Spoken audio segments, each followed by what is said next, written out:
Nice move. Blake Delaney had to move out of the way.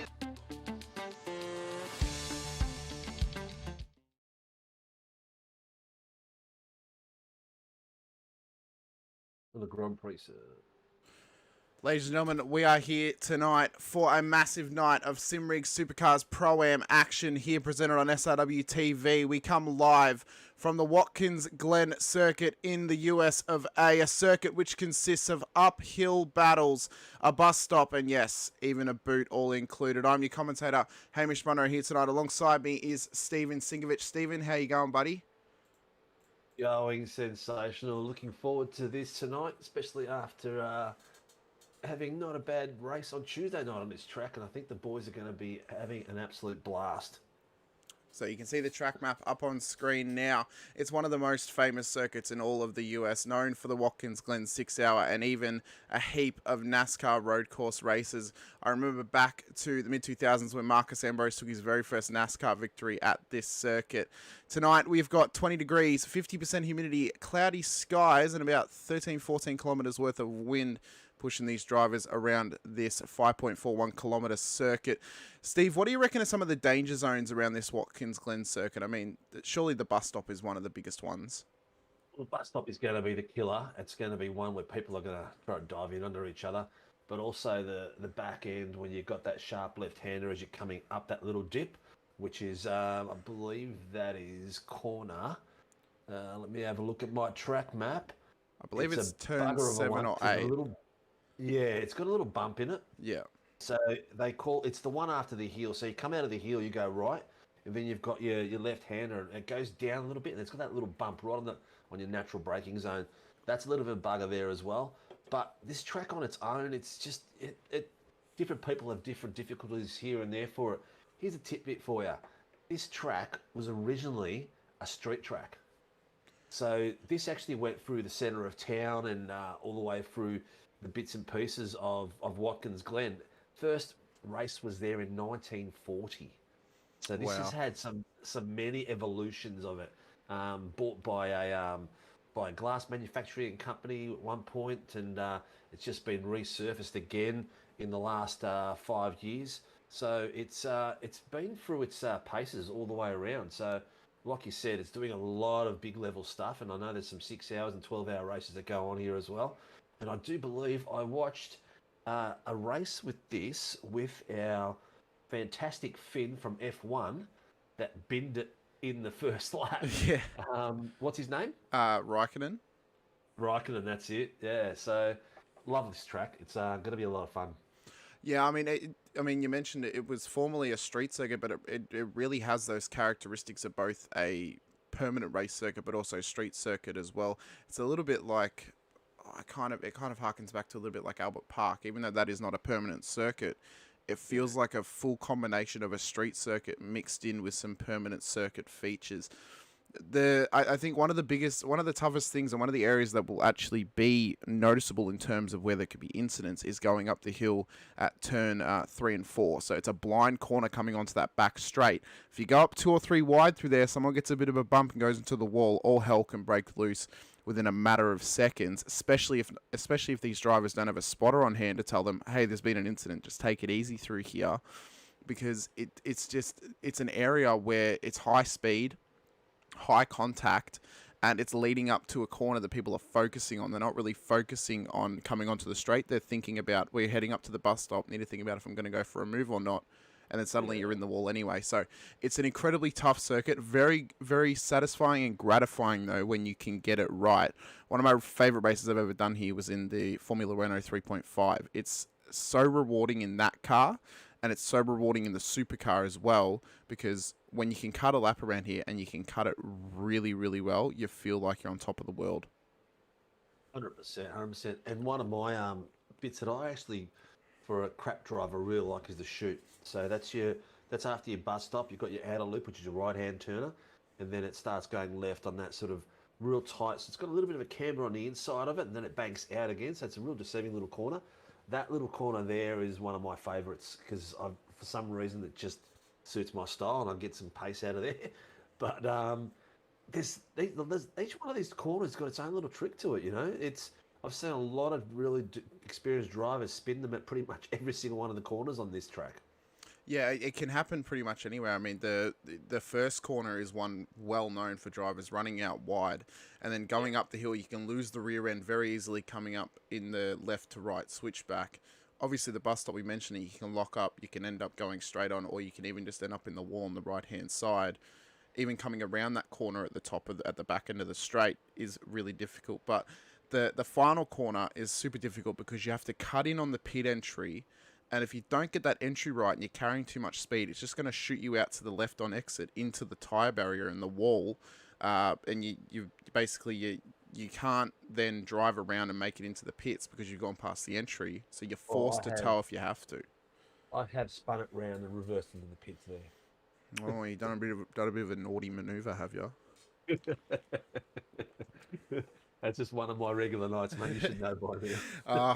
The old Sinkovic factor always comes into play. Well, we have got about 3 and a bit minutes left of practice, so we will try and get into some action. We have got a couple of drivers out on track, although Scott Gamble has forced to tow back to the pits, being that they crashed into the wall just then. So a couple of drivers out there cutting through the little lap times, and this is just a really good time for them to learn the circuit if they haven't really had much of an opportunity over the past week in between races. And of course, though, the amateurs have got a little bit of an advantage because they got to race here last Tuesday night, so they should know the circuit fairly well.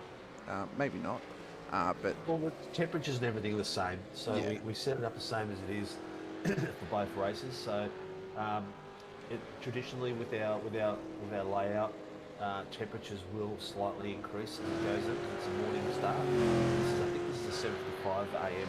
in time start. Yeah, correct. So the shootout time is actually 7:55 a.m. So by the time it progresses, the sun comes out, it gets a bit warmer. It's going to 75 PM. So we're going to have some night racing here. Correct. Throughout Watkins Glen. I was going to say, that's a real early start for a race. I mean, imagine having to do that in real life. You rock up basically 5 o'clock in the morning to get your car all set up. And you're racing by 8. But yeah, it's it's going to be interesting. The interesting factor of, night racing around here, it's not really lit up very well for night racing. So the drivers are going to be relying on their headlights and on the other drivers' tail lights to know when they need to be braking, where they can go for moves. Because it's not like a circuit like Coda or even Daytona, where the majority of the circuit is lit up and you can still see your way around. This is going to come down to their intuition and their sort of ability to just take it a little bit easy, but know where they can get the moves done throughout the whole lap. I think it's one of those tracks that a lot of guys know a lot of laps on. It's going to come down to people getting their rhythm real quick and whether can settle down the quickest and get out from the race start. That person's going to get out there and sort of tear it up a bit. Well, I think it's going to come down to all guts, all glory, or no guts, no glory. I mean, you got to be willing to make a move or take a risk to really get the benefit of this track. I mean, you can get some moves done in certain spots, but this is a track that does lend itself well to really, really good strategy plays. I know that there have been so many races over time where people have come in early, predicted a safety car really well, and then they've ended up from going sort of mid-pack up towards the front. And those are the sorts of plays that I love to see happen because it really changes things up and it can really just add some exciting moments throughout a whole race. Yeah. I'll correct that. It's a 7:15 p.m. start. So by the time the quali's finished, the quali setup for today is a 15-minute quali run, and then from there the race will start with a 20-minute race. The second heat, after a 10-minute warm-up, will go for 40 minutes with a reverse top 10. So our current weather dynamics is pretty close to what we had before. So yeah, it's a prediction of 22. Generally, the next hour for the race, it goes up by about 2 or 3 degrees. When it gets into the quality of the race, that's what's been happening on our past few races. But let's see what happens tonight. So here are the practice results for tonight. We of course await the drivers to set their qualifying laps to get prepared for the first of our 2 races in this sprint format, I believe you just said. Yep. So it's going to be interesting, especially with that reverse top 10. We saw earlier in the week the kind of shenanigans that can cause when we had the F3 race on Wednesday night, and even the TCRs as well with the reverse grid. So it can lend itself well to on-screen action, and it can also lend itself well to safety cars, because you get some of the slower guys who've managed to weed their way in the bottom of the 10. Suddenly they're starting up the front, and they are able just to, kind of cause havoc, if you will. Not purposely, but it's just the nature of the beast sometimes when it comes to fast guys getting a little bit impatient behind the slower guys starting up the front. Yeah. Look, I'm predicting tonight if you notice, Matty Jones is in there. If he can get a stable internet run for the whole night, he's going to be up there with Dikey, having a cracker of a battle. And Scotty Gamble, who's into the series, he's got a bit of pace behind him as well. So he might be a dark horse that comes through. But you're going to get the regulars. Michael Whiting is going to be fast around here. Zachary Vlasbom has had a really good season with some really epic fights. So I'm looking at a big race from him tonight. Harry Dodge is back from a week away. He's going to be pumped for this. I get that he, judging from his hell yeah comments last week when we said it was Watkins Glen, he was, I think it's track he likes. And then you've got the AM boys, Miller, Daly, Cowan, Clutterbuck, Delaney. These guys are going to be fighting like crazy in the mid-pack and the back there. So we're going to see a lot of action from top to bottom.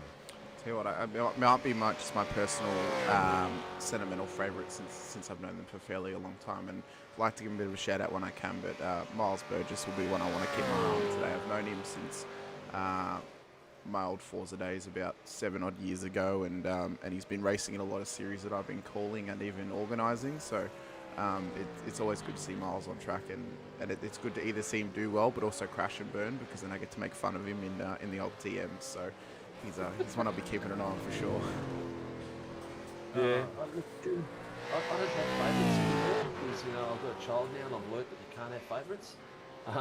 He's not my favourite because, well, he's my favourite when it's not my team that's racing. He's my favourite to see do well, but he's also my favourite to see, as I mentioned, crash and burn, because it is funny.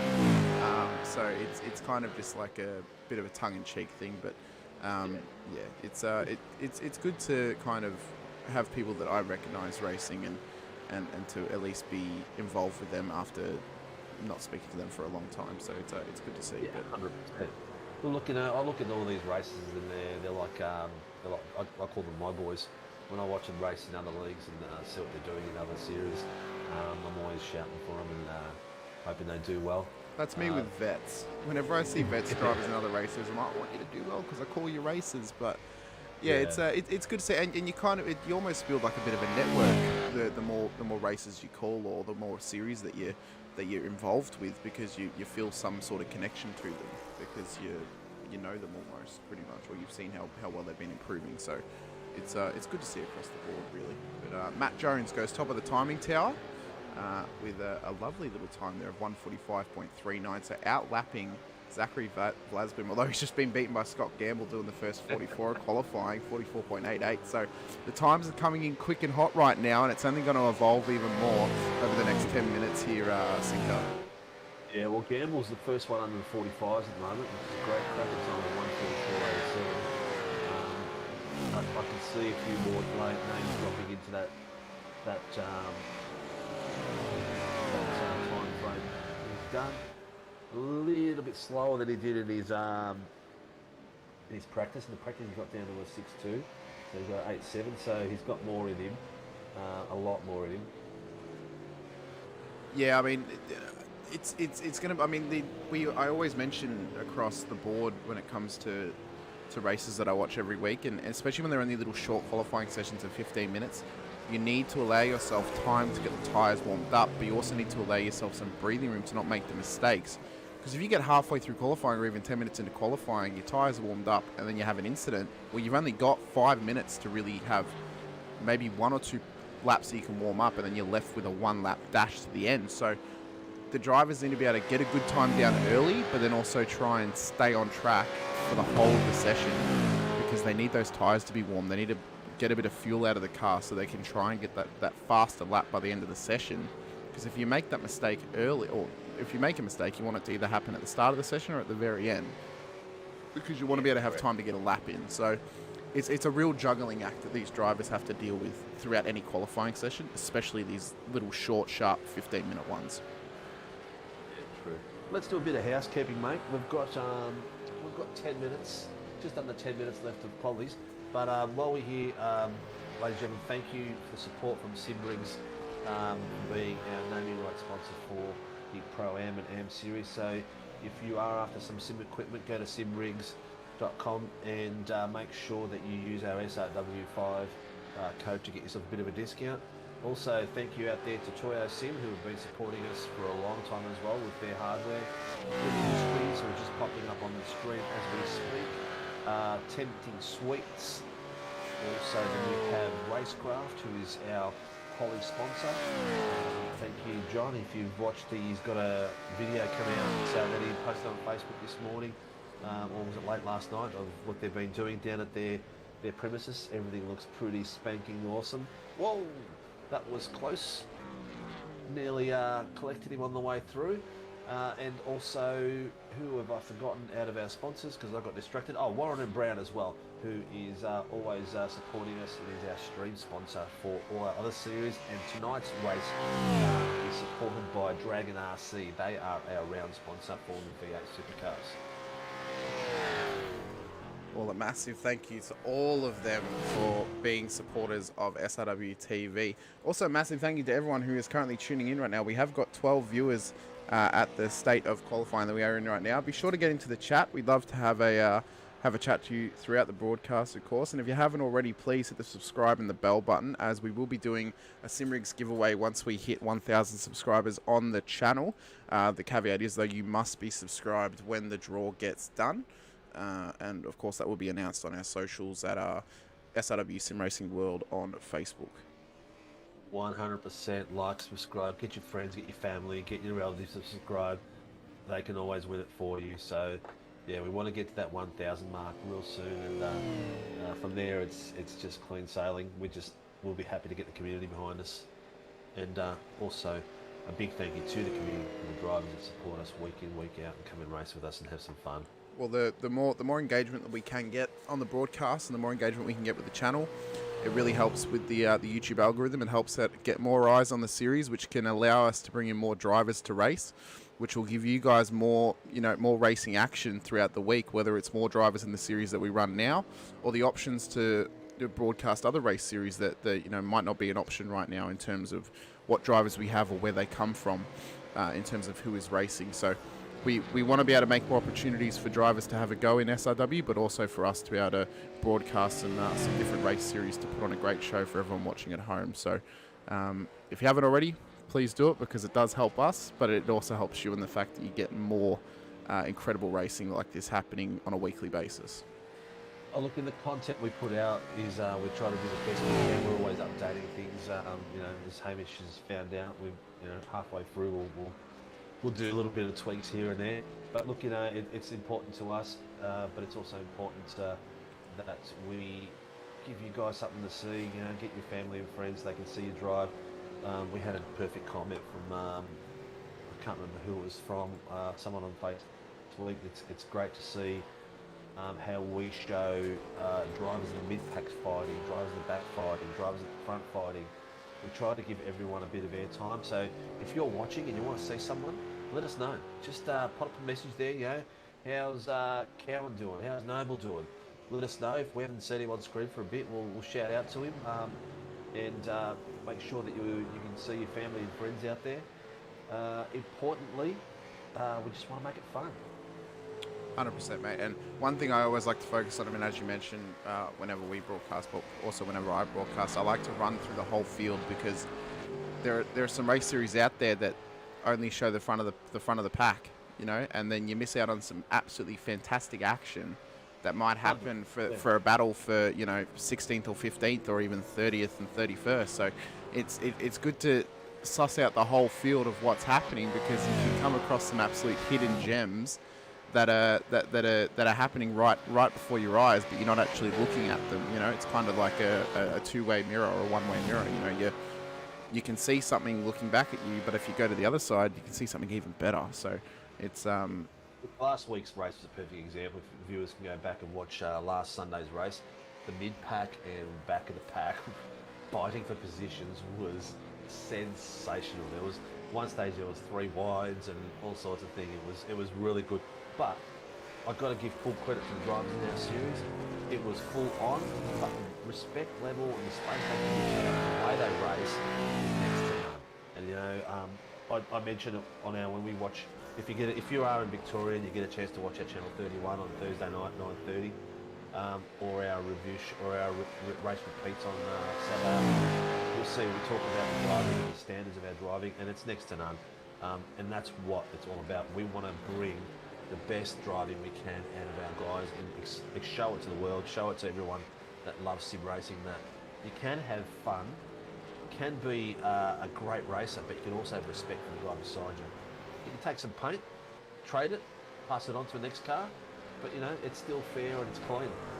Yeah, as long as someone doesn't end up having their race ruined or you know, ending up in the wall, then it's fair game pretty much. And I think that comes down to a lot of racing, that you know, the racing room, you know, you can leave your opponent plenty of room, but I think the measurement of how much room you can give is really just how much paint you want to rub with them, and as long as they don't end up having a broken car at the end of the day, because you know, everyone practice for the whole week, and you don't want to have your race ruined, so someone else doesn't want to have their race ruined either. So it's always something important to think about when racing, and I think a lot of the drivers respect that, and I think they also do a very good job of making sure that they don't cause too many incidents. Of course, there are some that do, but that's racing at the end of the day, and that's going to happen in anything. So it's you know, it's we've got 2.5 minutes left.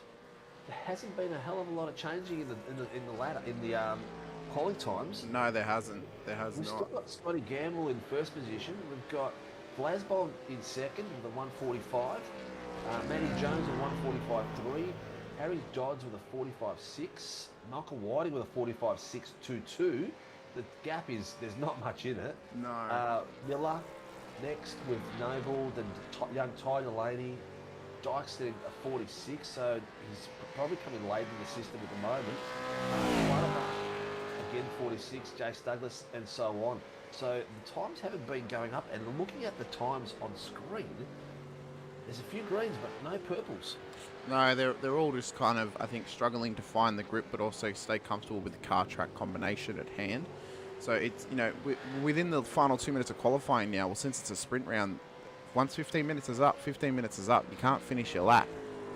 Now is pretty much the cutoff of when drivers can actually get a lap in, because you want to be crossing the line to start your final lap at least a minute and 50 seconds before the end. So these should realistically be the final laps that these guys set.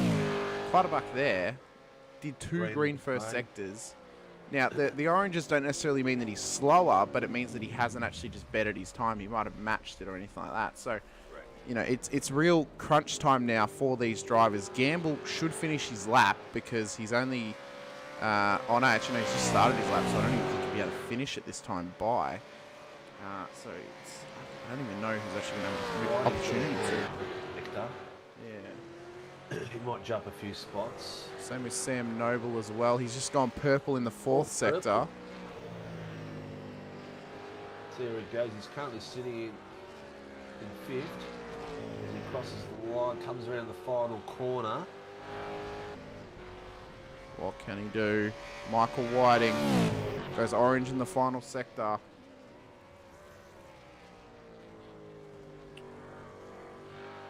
I think he's better this time. No, he stayed the same. So 1:45.622. Harry Dodds has got himself up to fourth. He's actually matched the time that Whiting did behind him. So obviously it was in the thousandths that he's beaten him by. It was incredibly close. Well, it is. They're 1:45.620, and Michael Whiting is 1:45.622. So that's 2,000th of a second between them. So here is the qualifying results for the Melville Equipment qualifying session there here for round 7 at Watkins Glen. It was a great time by Scott Gamble to get up in pole position, a 144.786. We'll see if the grid graphic will work. It will. So Scott Gamble will start from pole position today for Evolution Racing Team, just ahead of Zachary Vlasbloom there from Alpha Venturi Racing in P2. The second grid is headed up by Matt Jones, just ahead of Harry Dodds, with Michael Whiting from Fishing Motorsports in behind in P5. Sam Noble will start this race today from P6, just ahead of Chris Miller in P7. Ty Delaney from Fishing Motorsports will start out of P8, just ahead of his teammate Jamie Dyke in P9. Daniel Cutterbuck will start today's race at the back of the top 10. If this was the second race, well, it'll be flipped and he'd be up in pole. Jason Douglas starts from P11, just ahead of Brad Clayton there in P12, with Andrew Cowan, my Wednesday night cohort, starting out of P13. E. Hayden there starting out of P14, just ahead of Miles Burgess from CXR in P15, with Travis Daly and Callan Hodgkinson unable to set a lap in that qualifying session. Tyson McAvoy and Greg Barber doing race control and safety car for us tonight. So big thank you to them. And, well, it was a good little qualifying session, and now we move on to the race. Yep, eagerly waiting.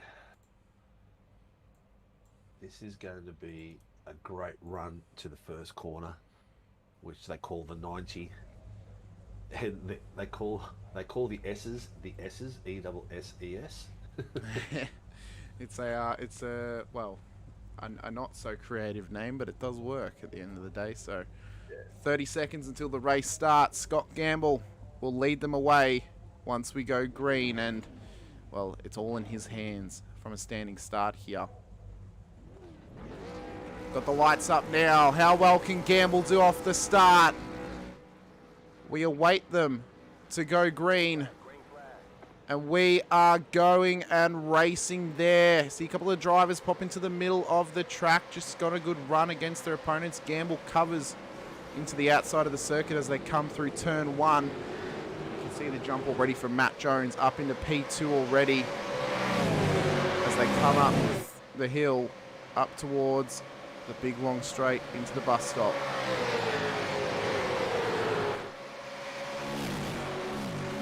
Lovely camera angles, mate. I'm loving it. And look at these guys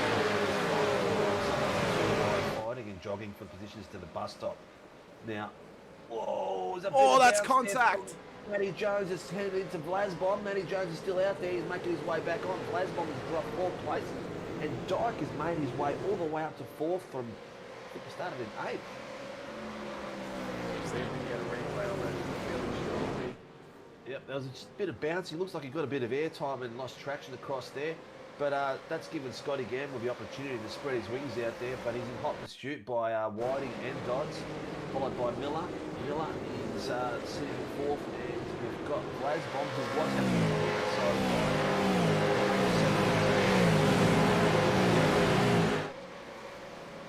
We'll see here if any of them want to get the move done at the next corner. You can see just peeking your nose out there was Jason Douglas in behind Ty Delaney.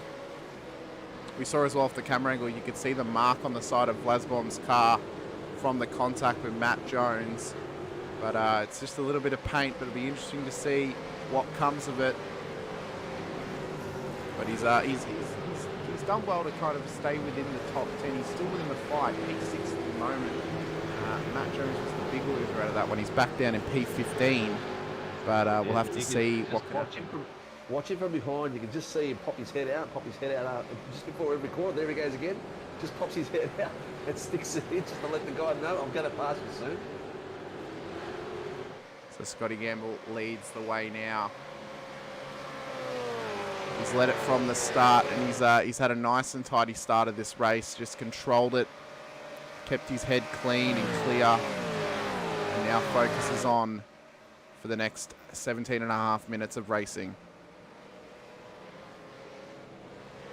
So, Bloody Clayton's just pulled in the incident in turn 2. So there might have been something there. I'm not sure who it was with. The cut said he wanted to drop him down the list considerably. But we'll probably see it at some stage. Who's that? That's Bradley just crawling. I couldn't get that word out. Crawling his way back through. Too wide. Oh, he's got a love tap from Clutterbuck by the look of it. Oh, Clutter's. Yeah, it is. David Clutterbuck. Yeah, he's come out the worst for wear out of that one. And this was the moment at the bus stop between Jones and Vlasbom. Just a slight contact there. Got a bit of air there and just lost traction completely. He had nowhere else to go. So Clutterbuck a bit further behind him, and these two guys are licking their wounds at the moment, but are wanting to make their way back. Cullen Hodgkinson hasn't actually made the start of this race either, so we'll have to see if he actually gets out there for race 2. But we currently have 16 on circuit out of 17 possible drivers. Matty Jones has got himself a drive-through for his contact on the bus stop with Vlasbom. I'm sure he'll probably appeal that at some point. He has just gone into the pits to serve it, so he's actually missing his bonnet. So that now puts Hayden up into P13. Running in P12 at the moment is Cowie. Just try and get that gap down to Travis Daly just ahead of him. Miles Burgess has actually found his way into the top 10 now through all the carnage, so he's done well to keep a nice clean up to this point. Jason Douglas just ahead of him as well in P9, with Sam Noble coming through the bus stops, closely following Ty Delaney just ahead of him there.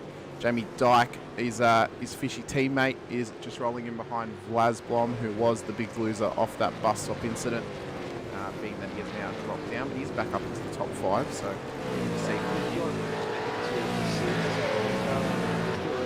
Position. The biggest mover up the field is Dyke from 9th to 5th as well. And Daly and Burgess, they're up 6 and 5 spots. Miller currently in 4th spot, just behind his teammate Michael Whiting there in P3. And Harry Dodds in P2 there for Frog Leap. And Scott Gamble still leads the way for Evolution Racing Team. So we're only 5 minutes into it, 15 minutes to go. Lap 3 of 12. We should make the 12 lap limit without any safety, or if we don't have any safety cars, we should make it there. But with Watkins, anything could happen. Important to spread out a bit now, so the time gaps between them are, there's a few perfect. You've got Michael's on the back of Harry Dodds, so there's a bit of a battle going on there. You've got Chris Miller sitting behind his team Mona, and then you've got Dyke on the back of Zach, and then you've got Ty on the back of him, and Sam Double top the back of him. So Noble's putting a lot of pressure on Dyke. So those guys are like under 5 tenths behind each other. Beautiful over there, we can see the battle between all 4 of them going there. So Noble's picking up the back of Could be in for a nice and little tasty 4 or even 5-way battle actually, because if Dyke starts to put the pressure on Vlasblom just ahead of him, it's going to allow those guys in behind to sort of creep their way up and kind of sneak onto the back of him and really just get involved. So as this race sort of goes through its narrative, we could be in for some exciting chapters ahead for the final tale is told here in tonight's Pro-Am racing outlet. Dyke is consistently 4 to 5 tenths, is creeping right on the back of it now. So looking in his mirrors a bit by the look of it. Miles Burgess has been into the pits, so he has now dropped back down to where he started the race in P15. But I would assume that everyone should need to stop in this race. I didn't see anything happen to him in terms of incidents or anything like that, so he's looking all right at the moment. There was a couple of off tracks that we missed when we were going through the replays, so Hayden had a bit of an off on lap 2. See if he just ran wide or anything. Yeah, just a bit of a block up into the grass. Collapsed the wall there. Who's that? That was Hayden for PSR. And then his teammate Brad Clayton also had an incident, just losing the rear end going up the hill. The car is already licking its wounds, so it's not going to do any better than happening. People out there watching, pop in some questions, tell us what you want to see, who you want to see, say hello if you like. And you're watching out there, I can't see anything come through yet. My question, I always like to ask not always, but whenever I have someone new who I commentate with, I always ask the same question, and it's ever since I started doing Simza. It's are you a pineapple on pizza man? Yes or no? I am a no. but I would try. I would try jalapeno on pineapple because apparently it's pretty good. But I don't mix fruit with savoury, mate. Simple as that. Yeah. I'm glad that we have the same mindset on that one. But another good question I did actually have the other day that I asked yesterday actually during the Sims broadcast was you offered a box of favourites which hand in. Mine is Munro, caramel. Did you say? Whiting and Dodds are really mixing it up. They swapped places there, and he swapped back. They are really putting a fight in there. Dodsey's come back after a week off, and Whiting is not giving up, mate. He's going to fight this all the way through. What this is doing, though, it is allowing Scott Gamble to kind of run away at the moment. He's already got a 4.2 second gap back to Dodds in P2. So these guys might need to work together a little bit because we're halfway through the race just about, and they're allowing Gamble just to run away from them. But Whiting down the inside, can he get it done? Or a bit of a lock-up, or a bit of a contact. They've done well. But this has now allowed the three drivers in behind Whiting to encroach in. 3 fishy cars versus an AVR and a Frog Leap car. Who was going to come out on top? The numbers say that Fishy would, just based on how many of them there are. Incredible race regiment from them to realise that, hey, I should probably back out of this a little bit, you know, and just take some time. Ben Jones has pitted. He has. Yep. So it'll be interesting to see what the strategy plays are. The times in between these guys we're watching right now, all right, 0.2. Whiting to Harry. Miller behind there, just went to 0.5. Zachary on 0.18. Zachary 0.18. These guys are close as, and here we go. Michael's having another look on the inside. Can he get it done? There's nothing between them. Dip right here, and then it comes up that little bit right there. Oh, you can see it. Yeah. And that's a spot where you've got to be careful with the gas and the brake, because you can lose control so easy. What this has done, the battle is absolutely spectacular, but Scott Gamble will be loving this. This allowed him now to gain 2 seconds over the course of a lap in the gap that he already had. So he's gone from about 4.5 seconds gap to 6.5 seconds gap at the lead of this race. And look at Whiting going for it down the inside once again. If you're going to hold it. It's a drag race up to turn 2. They'll stay too wide. Whiting just backs out of it. Smart move. Bit hard to go too wide over the left. Yes, it's there. That can get quite messy. You're losing a little bit. The car becomes light on that one of those corners. Look at this 2x2. Oh, loses the round but catches it. Great save from Whiting there. Blaze still got it. He's got him 2x2 there. Oh, there's contact in this. Oh, that nearly ended in disaster for both of them. But Dikey has ended up colliding with the wall, and that car looks a bit poorly. So what you see here, people, is these 5 cars. These 5 cars are all fighting for title positions and points. These 5 guys are fighting for title positions. Scotty Gamble is new to the series, so whether he wins it or not doesn't affect the title competition. What you see here is a title fight. So we'll go in now for our Warren Brown cockpit cam. We'll just see if there's any steering damage on that Fishy Motorsports Mustang after the contact with the wall. Maybe a slight left hand down, but it doesn't really appear to be so. So I think he might have somewhat gotten away with it, but still that's got to hurt the car in some way. He's going in the pits. He is. So he'll take his fast repair. But his battle up front with Doddsy and Whiting is a really good battle.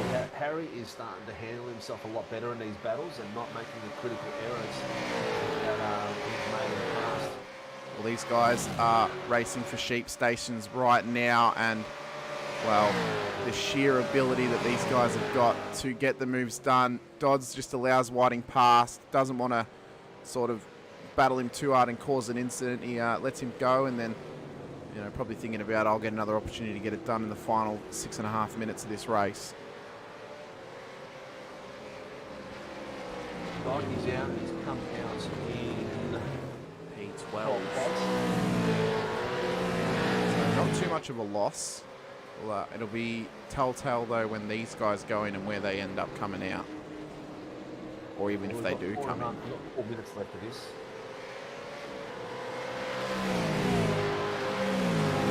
So we'll see what goes. Coming up on the 14th minute of racing. Whiting now just starting to stretch the legs just a little bit on Dodds in behind.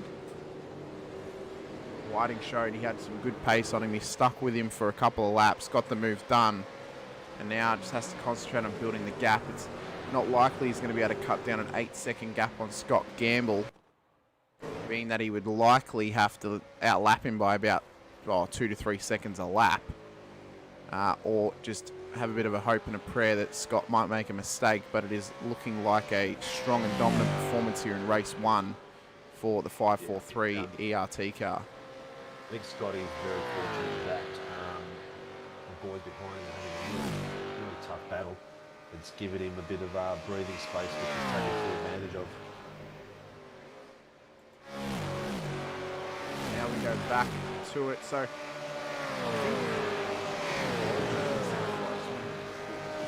Dyke went off. It was Vlasblum. Yeah, Vlasblum. So he's back in 6 at the moment at the back of this little battle with Miller and Noble. So these guys could still spark something towards the end of the race. Depends if they want to give it a real crack or if they want to just wait till the next one and start in a higher position and have a better run for the feature. These guys are watching right now. These 3 here, that's 2 tenths to, and then behind him 3 tenths. We're talking like some of these corners is going to be crucial. It's going to be a blink and you miss it moment. They're going to have to be right on song to, you know, if someone in front of them has a moment, you know, they've only got a split second to decide where they're going to go and hope that the direction they decide to go is correct, you know, and hope that the guy in front of them holds the brakes. You know, I've seen a lot over the past couple of weeks, some drivers not holding their brakes, and it's caused an incident to go from 1 car being involved to 5 or 6 cars being involved, because it's then created a bit of a cluster bomb around the amount of drivers that are trying to come through where the crashes happen. So always something very important to think about when you are driving. Hold those brakes on the incident, because you might collect someone who was just, you know, basically becomes a passenger at that stage. So hold the brakes. You do not hold the brakes, you will get yourself a drive through. But we are down to the last minute and 20 seconds, 18 seconds of the journey. We're a bit further away than that. We got about 3 minutes just about left. We're at 16:45 right now out of 20. 2 laps or 2.5 laps to go here. Sinker, so might need to put your glasses on a little bit to try and read a bit better maybe. iRacing is telling me there's 1 minute, less than a minute left. Well then, iRacing is lying apparently, unless my live timing's wrong, but we will find out, I'm sure. Well, we'll get the nod from race control whenever the white flag happens, it will be confirmed. Pit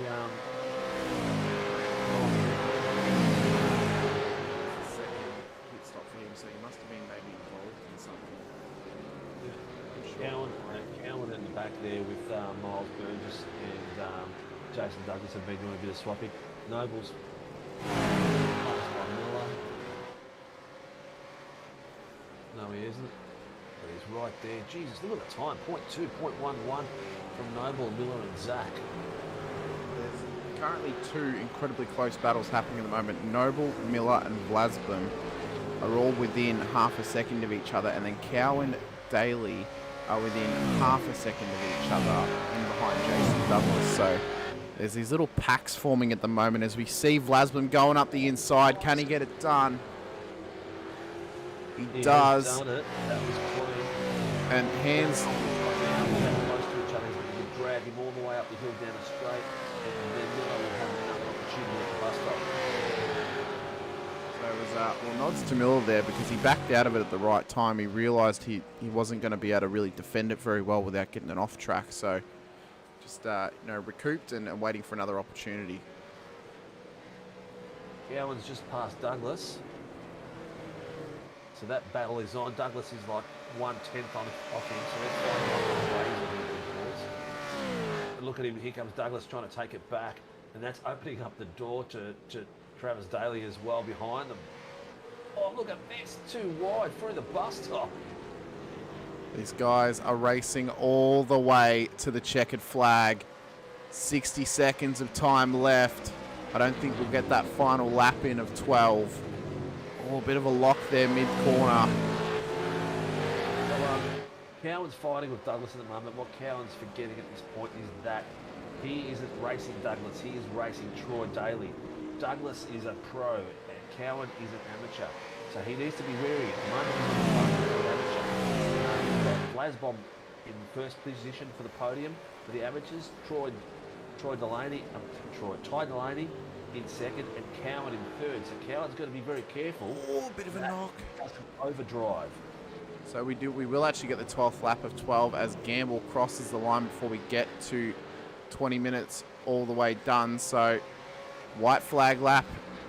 These guys will cross the line. They'll have one more to get it all done. It's going to be up to them. Again. So the battle is ensuing. This has allowed Noble now to have a bit of a sniff at the back end of Whiting.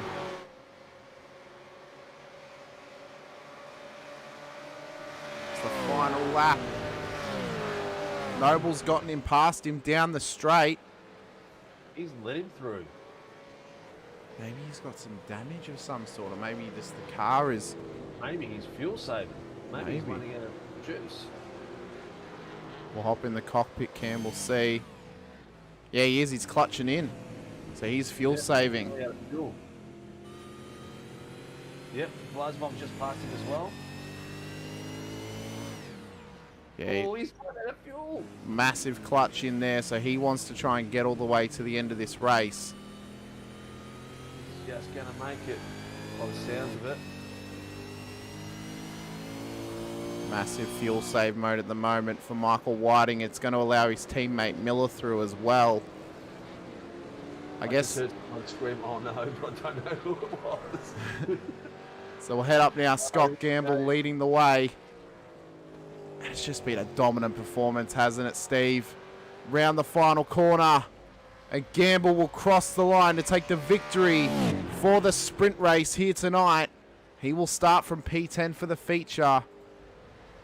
And Harry Dodds, it's a drag race, will outlast Sam Noble to P2. Noble finishes in third.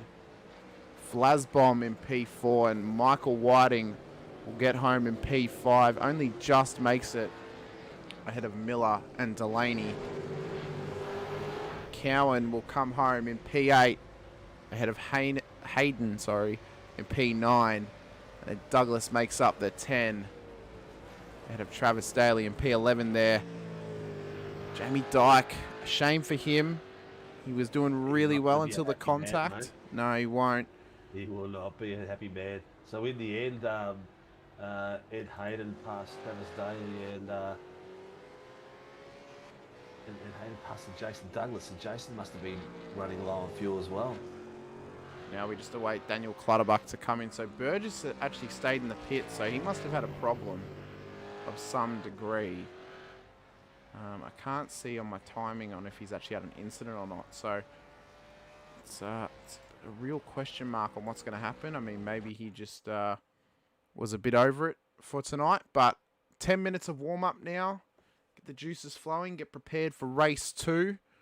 And it gives the drivers an opportunity to, whether they need to take a bathroom break or go get a drink or maybe gonna have a quick nibble as well, just to refuel and refocus for race 2, because it can take so much out of you when you're having such a close battle for such a, well, not such a long race, but for the majority of a race like that, doesn't it, Steve? 100%. It puts you on the edge, and you've got to go all the way through it. You've got to, there's when it's this close, there's no moments for taking your eye off where you're going, where you're driving. Forget about relatives, forget about that, because you're talking about two tenths or one tenth. It's crazy. Go for it, mate. Read out the results for the Heat 1 from the Sim Rings V8 Supercar Pro-Am series. So Scotty Gamble for Evolution Racing Team finishes tonight's race out of P1, just ahead of Harry Dodds. No, Harry Dodds out of P2. Yep. Sam Noble will round out the top 3 there, finishing last race out of P3. He will start the next race out of P8 with a reverse top 10. Zachary Vlasblom will finish in P1 for the AMs, P4 overall in the Heat 1 race tonight. Michael Whiting will make up the bottom of the top 5. Chris Miller, his teammate, just kind of allowed him to finish in P5, really. He could have gone past him due to Michael's fuel saving, but he'll finish out of P6, just ahead of Ty Delaney there for a Fishy Motorsports sort of trifecta finishing there. They all came across the line together quite nicely. Andrew Cowan for Performance Sim Racing will finish out of P8, just ahead of his teammate Ed Hayden in P9, with Jason Douglas rounding out the top 10. He will start from pole position for tonight's feature race. Travis Daly finishes that one there in P11, so a nice and tidy little finishing position for him there, just ahead of Jamie Dyke in P12, and as you mentioned, he will be a little bit furious of how that race went for him. Daniel Clutterbuck will finish in P13 ahead of Miles Burgess in 14th, Matt Jones in P15, and then Brad Clayton out of 16th. Callan Hodgkinson was unable to get out on track and start the race, so it'll be up to him whether he wants to compete in the next one here, Steve. Knowing Callum, he'll be cursing. He's probably had an internet issue and probably couldn't get back in. Blake's come in and says, "Get closer to your mic. Hard to hear you, mate." A little bit there, Hamish. I've actually got a lapel mic on, mate. So if I get any closer, I'll be into my own nipples. Yeah, I just turned you up a little bit there, mate, so hopefully that's a bit better. And his young fella, how's that sound, Blake? His young fella, Ty Delaney, he's done himself a real good job. He's finished second in the AMs and in the top 10 again for the pros. So he's really starting to hit his straps, young fella. Good to see. But one day in the distant future, I'll be able to say, "Oh, I used to watch this young fella. I used to host his racing. Damn, he was good back then, and you should see him now." What a time that'll be in the in whatever old folks home all of us sim racers will end up in. We'll just we'll watch race replays of the good old days of races getting called. People don't realise I sound pretty young. I'm in an old home already. No, only joking. Look, that was a cracker of a race, and the fighting from the top to the back was good. Those boys in the lead pack of the amateurs were putting on a great battle, and unfortunately for Scotty Gamble, mate, he got away, and the boys behind him were like a 5-deep fight. Yeah, I mean, he didn't really get a chance to have a real proper battle with anyone. I mean, after the moment at the bus stop, he was kind of just left on his lonesome to do 20 minutes of pretty much just Sunday driving out there around the circuit. So hopefully now that he starts at a P10, it allows him to have some good little battles, and we might even see some cheeky torpedo dives here and there from him, and see if he can get back up the front by the end of the race. Who finished 10th? I didn't get my eyes on that. I think it was... it might have been Ty. You've got a reverse grid. Let's bring it up. Let's bring up the results so we can see who it was. Yeah. It was Jason Douglas. If Scotty Gamble's listening, mate, pop into one of the broadcast rooms, and we'll drag you up in one of the lounges, because usually we talk to the heat winner and the green room, mate, if you're still around, and we'll drag you in for a bit of a chat. So Matty Jones, as well as having a chat to race control. and Jamie Dyke is waiting to talk to them as well. So, a couple of whispers. What it would be to be a fly on the wall in that room right now, just to hear what those conversations might be like between the ones who kind of lost out on some of the moments and with race control as well. So, yeah, Jason Douglas will start the second race tonight from P1 after finishing in P10. Nice. Cowie as well. He done well. He finished in P8. It means he starts from P3. So second row of the grid for him tonight. Yep. I'll see if he can produce any magic and make his way up onto the top of the podium, or even just stay where he is and get a good finish for himself. So it's it's going to be up to him to do it though. So a couple of cars out on track. Travis Daly and the other TD out there, Ty Delaney as well. So only a couple of drivers out there. Just really using the warm-up for on-track time. The rest of them must be, as mentioned, using the loo or getting a drink or getting a quick little feed in. Yeah.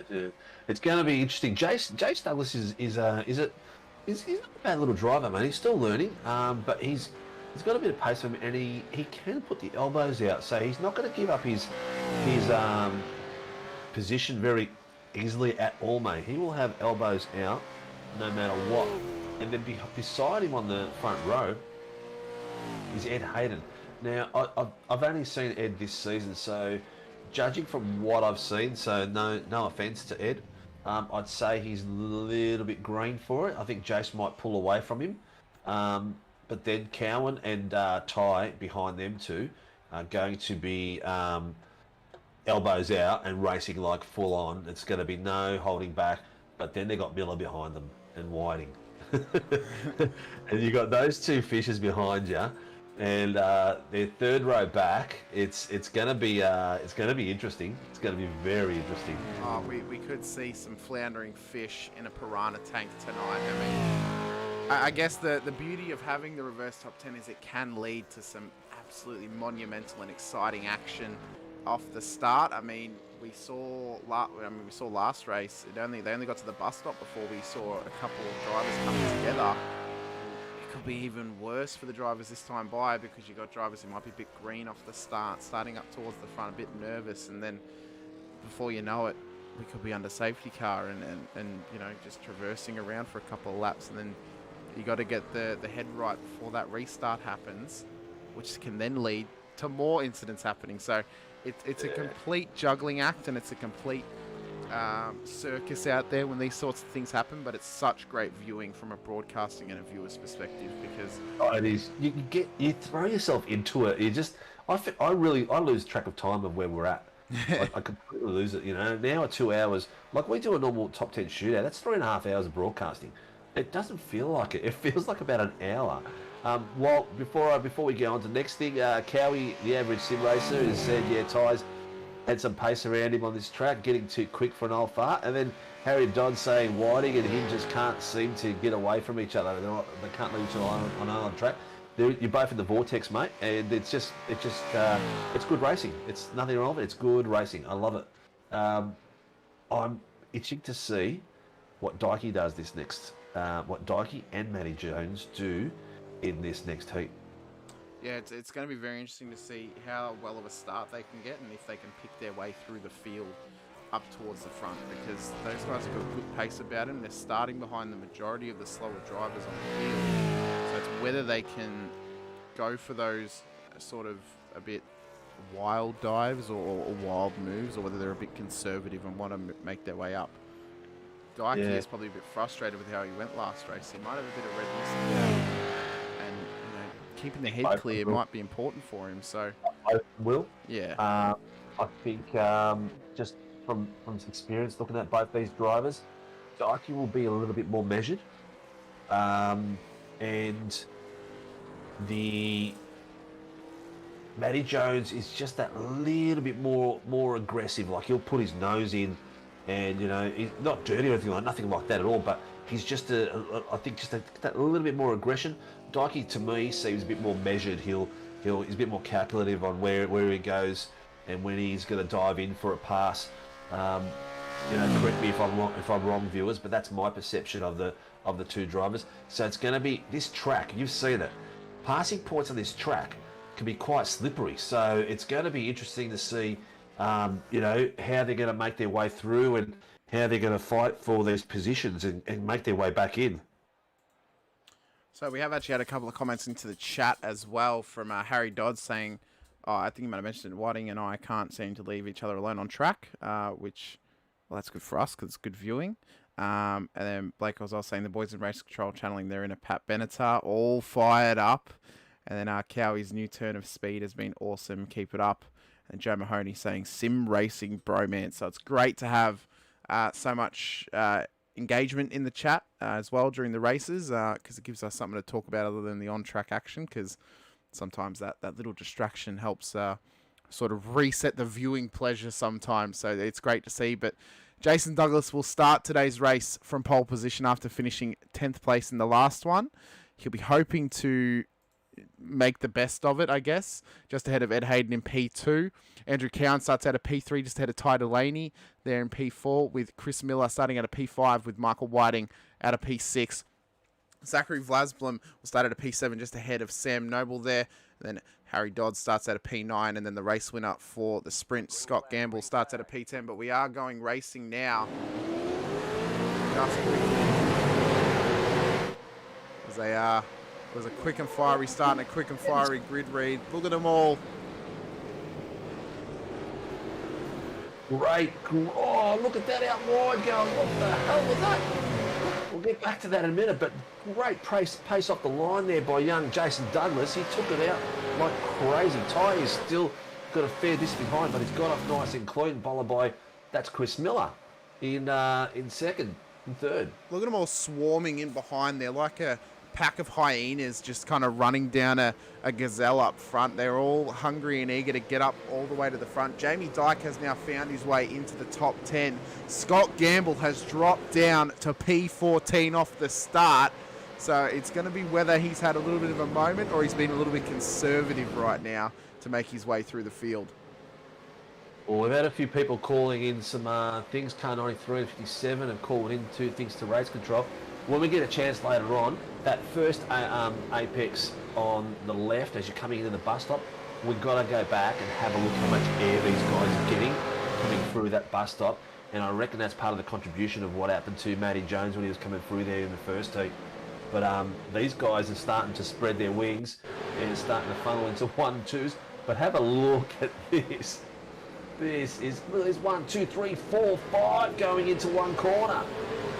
That looks like Hayden turned down onto Whiting then. I don't think he realised how close Whiting was there. Dodds avoided that action.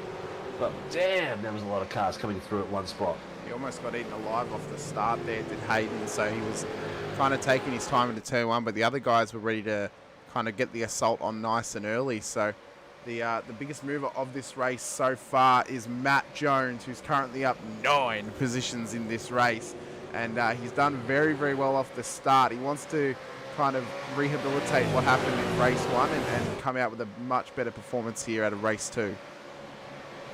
Guys, this is going to be an epic battle. We've got 40 minutes of this, 40 laps of this, and the packs are tight, still tight. The gaps that you see between these people are 2 tenths, 3 tenths, 4 tenths. The timing tower is literally all orange, all under 5 tenths, all the way through. The only gap where there isn't is between Cowan and Andrew and Jamie Dyke. The rest is all oranges, under 5 tenths. The biggest losers of this race so far. Harry Dodds is down 8 spots in P17. Ed Hayden down 14 spots in P16. But we saw them have the contact on lap 1 at turn 1 after Ed had gone off the track. Burgess and Clayton Wolf have had an incident. Let's just have a quick little look-see at the replay, see what's happened between them. Whiting has now taken first place, so we'll have a look at that in just a moment here. Come through. Oh, and Hayden. Oh, that's going to be a tough one. I didn't really see who had the line or anything like that, but that's going to be a tough one across there. Whiting's got no bottom. Doesn't. So that will affect the aero down the straight for him. Oh, I'll tell you what, Vlasman was lucky not to hit Burgess then as he came around that corner. So here's the moment it happened. Oh, Why is Miller slowed down? Did he get a slowdown? Oh, this is a replay, sorry. Yeah, that was the replay from when he took the lead, so I'm unsure why he slowed down. Oh, look at that. That's with Noble and Jones. That was close. That could have really unsettled into a nice bingle. These guys are fighting tooth and nail right now. It's the main event action. And these guys want to go 8 rounds, punch for punch, and make it to that final bell. They don't want it to go to decision, but they don't want to knock their opponent out either. Dorothy has upset the fastest lap of the race, a 1:46.41. That's about a second faster, just under 5:10, 6/10 faster than anybody else on the track. He is a man on a mission right now. Careful there, mate. Is that Matty Jones? He's just pushed out wide. Matty Jones. It looks like his car got unsettled and Dykey's put his nose in there as well now. See a little dab of the brake halfway around the corner, just gets the car nice and reset. Saves you from losing that rear end. Just helps get it turned in as well, especially on the uphill, because that's one thing you want to try and stop is your rear end going around halfway through the corner, especially on the apex. That's a corner, we saw it last race, it happened to one of the drivers out there, so a little dab of the brake, a little turn in, just helps you get the nose of that car in and helps straighten it up as you come onto the straight. Well, Bradley Clayton's got a drive-through for contact on lap 1. I think that was contact with Whiting. Matty Whiting's actually got himself a top position. Am I reading this right? Yeah, Michael Whiting leads the way. No, but am I reading this right? Ty Delaney's still up there in second place. He is. And he's only 5/10 off Michael, with Sam Noble 2/10 behind him. So that's spectacular driving there by Ty. He's doing very, very well at the moment. It's tight at the top. I mean, Brad Clayton's entered the pits. It's currently 2 seconds separates the top 6 cars at the moment. So we could be on for some wild and woolly action over the next 34 minutes. Tell you what, a fight to watch at this moment is between Matty Jones and Jamie Dyke. They've swapped places again. They're going back and forward at the moment, so that's an interesting one. It's going to be a battle all the way through.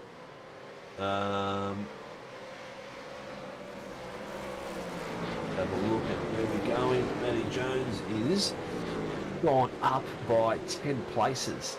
Dyke up by 6, and they're the biggest 2 losers that we've seen so far. Biggest losers is in Harry Dodds. He's all the way down in 16th. So he lost out in that first corner incident where he went wide, and he's slowly trying to recover. Dodds and Hayden, I mean, they were involved in the incident early on. They both dropped a heap of spots. Matty Jones has managed to get up to the mystical 10 positions gained in this race, and well, he's looking to continue on and move further and further up the field, putting the pressure on Douglas just ahead of him now. I mean, of course, Douglas started out on pole. He's dropped 3 spots down to P4, but if Matty can keep the pressure on him, he has got the pace to do it. Let's see if he can get a move done. Goes for it into turn 1. Get too wide. Plenty of racing room given. Great to see. He's given him enough, but what you see behind this pack, the second pack, oh, look at these 3 guys so close together, my God. These guys are not wanting to give it up. In the pack behind him, we've got Scotty Gamble, who is making his way through. He's just passed 2 drivers, Zachary Vlasman and Andrew Coward. He's passed Travis Daly as well. He just passed 4 cars. Look at this. My God. That was massive, well, almost massive contact then with Vlasman. He got the car unsettled. Big wiggle as a drive-through penalty's been given to Miles Burgess, car number 93 for the contact on lap 2. We saw a little while ago in the broadcast. Lasbom's actually called that contact in, so we'll see if there's going to be any action on that. I think it was a bit hard to tell from what I was seeing. It looked like racing to me. I mean, there was 3 wide.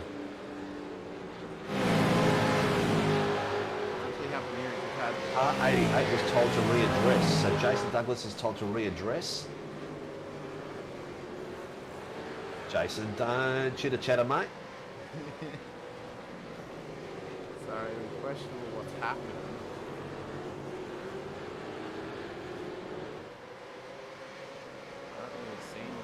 And the timing tower hasn't changed really, Hamish. It's still all orange. It is close all the way through from top till 7th place. I feel like this field is a little bit like the butter that you've left in the fridge for too long. It's not very spreadable right now. They haven't spread the gap or contact into the wall in behind.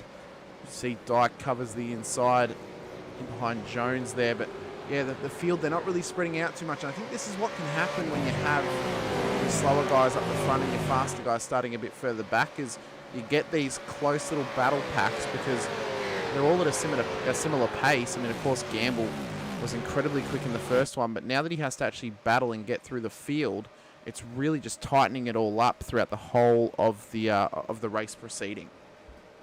Well, mate, you got to look at this perspective. Your fast guys, you got the only one in the top 7. The rate in the top 7. The only one that's not a pro, it's an amateur, is Ty, and he is absolutely killing it up there in 2nd place, and everyone else is fighting like crazy. Oh, there was a bit of a wiggle there. There's a bit of contact as well between Sam Noble and Matt Jones. We just saw it in between those two corners. We'll see what's happened here between them. Oh no, Noble's just lost the rear end slightly there. Yeah. So he's just gone a bit too much of the jangle. He lost 2 places out of that. So this is the running order at the moment. Michael Whiting leads the way to Ty Delaney, and then Matt Jones out of P3. Jamie Dyke is currently all the way up into P4 right now, with Scott Campbell sneaking into the top 5. Zachary Vlasbom is up into P6 right now, just ahead of Travis Daly in P7. Andrew Cowan has now dropped back down to P8 with Chris Miller in behind him in P9. Daniel Clutterbuck makes up the 10 right now. Hodgkinson has actually gotten into the race, and he is up 8 spots right now, up into P11, so he's having a great little run so far. Ty is having a bit of a ball out there, isn't he? Oh, surely he is. He's got to be Matty Jones on the back of him. And Jamie Dyke, his teammate, not too far behind either. So yeah, we're into what are we? Into 11, just under 12 minutes into this race. So 7 laps so far. Look at them all tightly contested together. They don't want to give this up. That is for sure. That can be certain. But Gamble, he's a man on a mission right now. He is locked on and focused. He's soldiered on to get through the field up into P5 right now, and well, he is just having a ball of a time making his way through up the front. Gamble has just set the fastest lap, 1:46.10. On the tail of on Jamie. There has been an incident in behind. Just quickly here. What's Sam done? Oh, he's gone out wide and clipped the grass. Backs into the wall. So could have been much worse for him, so that wasn't too bad. He pulled something in, so I'm not sure if he thought maybe he had contact there. So he might have. I think he has assumed he has, but I didn't see any contact there. No, he had the slide once he hit the grass, because, well, I mean, the grass here is almost like ice. Sometimes, you hit it and your rear end just goes. So it's so easy to do, no matter what car you're in. So that's pretty much just what's getting there. Is getting a bit too far over the curb and just shot him out a little bit. Ty has got Matty on the back of him by about 1/10, and he still hasn't been passed yet. So the young fella, looks like he might. No, he's got the outside. Matty's come on the inside. Oh. Ty has held the line. Well done, young fella. Oh, that was an epic battle, mate. He did well. That slide cost him some time though, and Dykey took advantage of that and followed Matty Jones right through. He'll be here though to support Dykey no matter what. He'll be trying to hold back Scott Gamble as best as he can. He's almost going to be like he's almost going to be like the Berlin Wall actually. He's going to try and hold him back as much as he can and just try and control and allow Dyke to build a gap, because he knows that Scott Gamble is on a marathon, a sprinter's pace right now, even though the race is a bit of a marathon trying to get to the 40-minute limit. But he's going to want to do some business here, but these guys are in the hot seat right now, because if something happens in front of them, they're the ones that are going to be able to take advantage and get onto that podium. 100%. And the backpack again, just like the previous race, Travis Daly, Andrew Cowan, and actually Funky Miller are in a bit of a battle in the back there as well. The other guys have settled into a bit of a pattern. Well, it's going to be like this for the next, couple of laps, really. Once these guys get into the pit stop period, and I mention it every week, almost. You get to a certain point in a race and you're just turning laps, trying to get closer and closer to the end. Once your pit stops happen, especially when it's in a longer race, you've got a bit of time that you just kind of settle in, and then you can go for an assault a bit later on in the race. So don't be surprised if you see some drivers just kind of hanging out together, trying to work together to make their way through, because you kind of, that's all you can do at that point. You can't really make anything up, in between those little moments. So it's going to be very similar to this without any incidents happening up until really the end of the pit stop period happens. So these are going to be little things we're going to have to think about throughout the race. Yeah, so the boys are, Ty is, Gamble's just past Ty, but he's hanging on the back of him. So Ty is actually probably a smart thing. You can sit on the back of the draft of these guys. He's the leading amateur driver at the moment, sitting in 5th place overall. And his opponents, which is Zach Blasbrom and Troy Daly, are the next few guys behind him. So behind Zachary. So if he can give himself a gap, he's got 2.5 seconds to Zach, and there's the gap behind him. So if he can hold on to this for the rest of the race, he's got himself into a top position. See Gamble running that. I'm not sure. A title, a top step podium. I can't remember him. Blake's still listening. Blake, has he actually come first in the amateurs? I can't remember. I know he's been the second and third, but I can't remember if he's done first. Well, it'll be an exciting time if it is his first win for the amateur series, or for the amateur portion of this race. If he can get a class victory, then that's one to be proud of for sure, especially as well if it comes with a top 5 finish in the race as well. So what we see here, Dyke just putting the pressure on Jones. These guys will not get away from each other right now, and well, you see Dyke, he's kind of just rolled his swag out and is just camping in behind the rear wing of Jones, waiting for an opportunity to shoot it up the inside, or maybe even traverse around the outside at one of these upcoming corners. Well, what you're seeing there is two of the guys that are well known as being fast V8 drivers.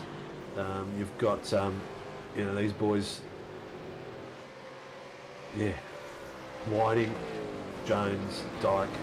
I don't know that much about Gamble apart from what I've seen in this race, but these guys are really well known in the V8 Supercars, and you expect these guys to be fighting this close all the way through to the end.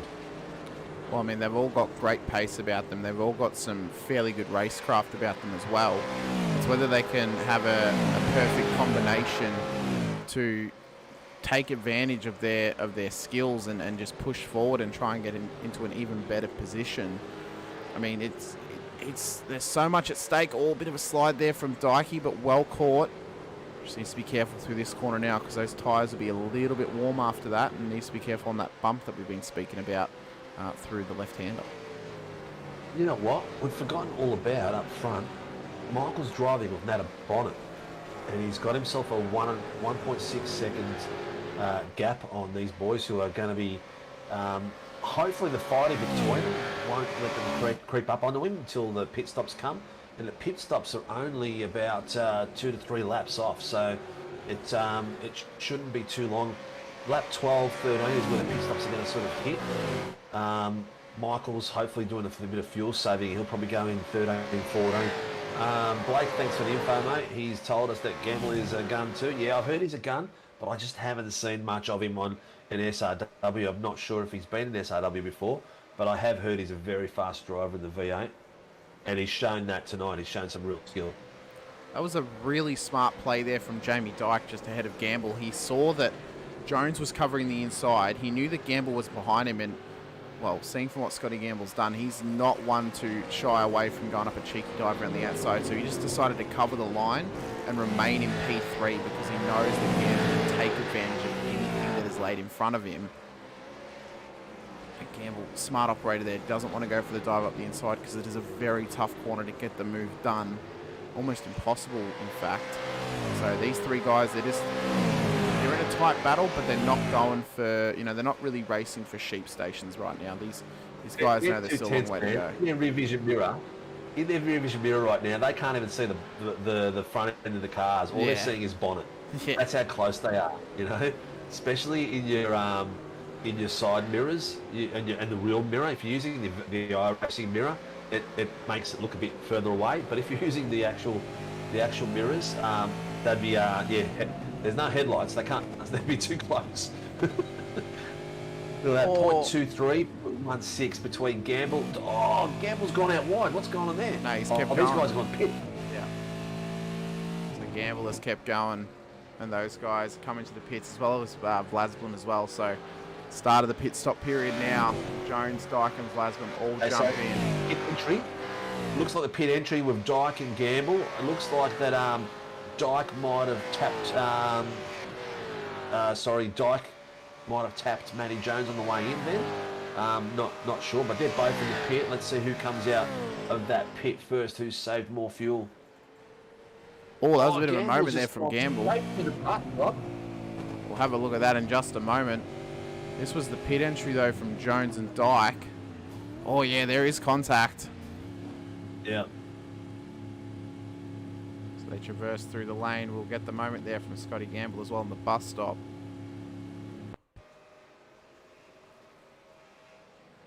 So I'm not sure what happened to Gamble there. He went straight through the bus stop from what I saw. He clipped the inside curb and it just shot him out onto the grass. So he's very lucky, though, to not hit the wall. He's very lucky that he didn't have the guys around him. Oh, yeah. If that had happened a lap earlier, we could have been looking at a whole different race and Ty Delaney would have been in P2. Yeah, correct. So, Matty Jones has called in contact for the entry into the pits. We'll see what race control's got to say in there. They were driving so close to each other all the way through that race. So, yeah, it's inevitable that they were going to have contact of some sort at some point. I think Gamble's going to have to come in. His tyres are absolutely screaming right now. We saw a bit of a drift from him through one of the corners that he does come in, as well as Delaney. Whiting, interestingly enough, has actually stayed out. So he is testing the limits. He's been able to fuel save a little bit without having to be in a battle with anyone. So it'll be interesting to see if he can actually get around another lap and actually make it into the lane to have his pit stop and remain in P1. Yep. Everyone's jumping in now, so they're all following in the pits.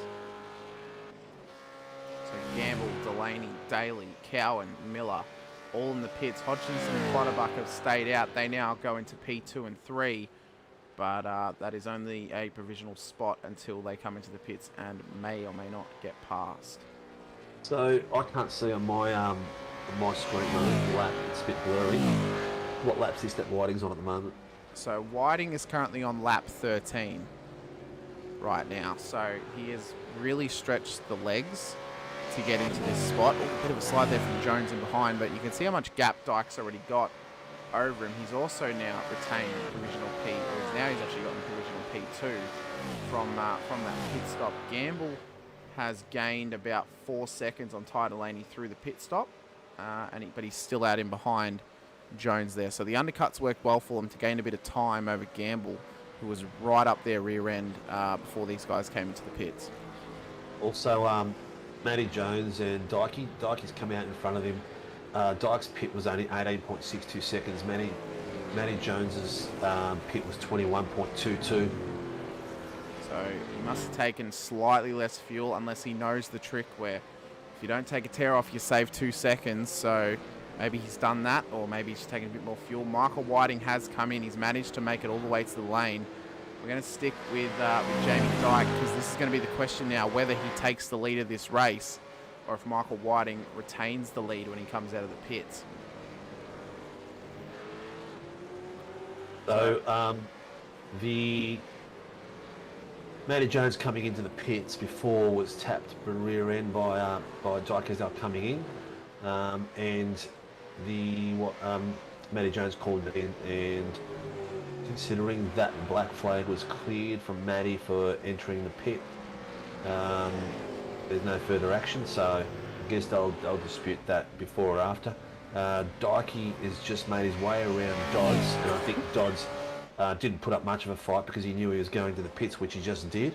And Michael Whiting has done his pit, and he's also done 18.98 seconds in the pit, so he's come out in second place, followed by Matty Jones. Drive-through penalty for Andrew Cowan, car number 991, for contact on lap 11. The interesting factor now is, though, Jamie Dyke has taken the lead of this race over Michael Whiting, so he's managed to undercut the leader and is able to take the lead. Jones will stay in P3, but Whiting's lost out here, so he's going to have to put the pressure on his teammate if he wants to take the win. Well, they've got another, 15 minutes? Yeah. Or so. They probably won't be in too much of a hurry. Probably save a bit of fuel because they probably would have gone in a bit right on the limit.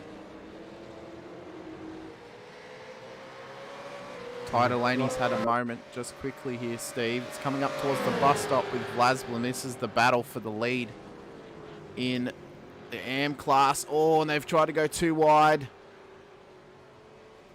Oh, yeah, that's a tough one, man. Very lucky not hit the wall, though.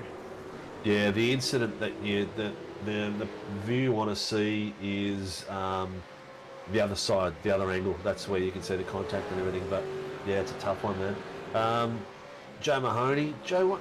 Aren't you racing Sundays? I thought you were racing Sundays. How come you're not on track? Feeling sorry for Clayton's setup, hosted session, and putting more practice laps than anyone to improve his pace. Yeah, look, it is what it is, mate. It's some nights it just doesn't go for you. For me, it's every night. So this is the current lay of the land.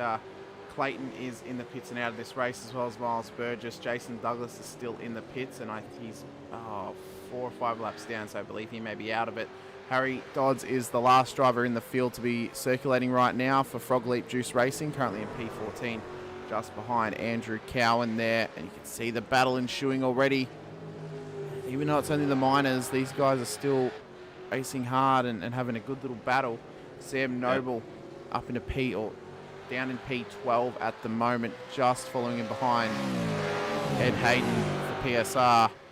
And then Callan Hodgkinson, 9 spots up from where he started the race for CXR, is up into P10 right now.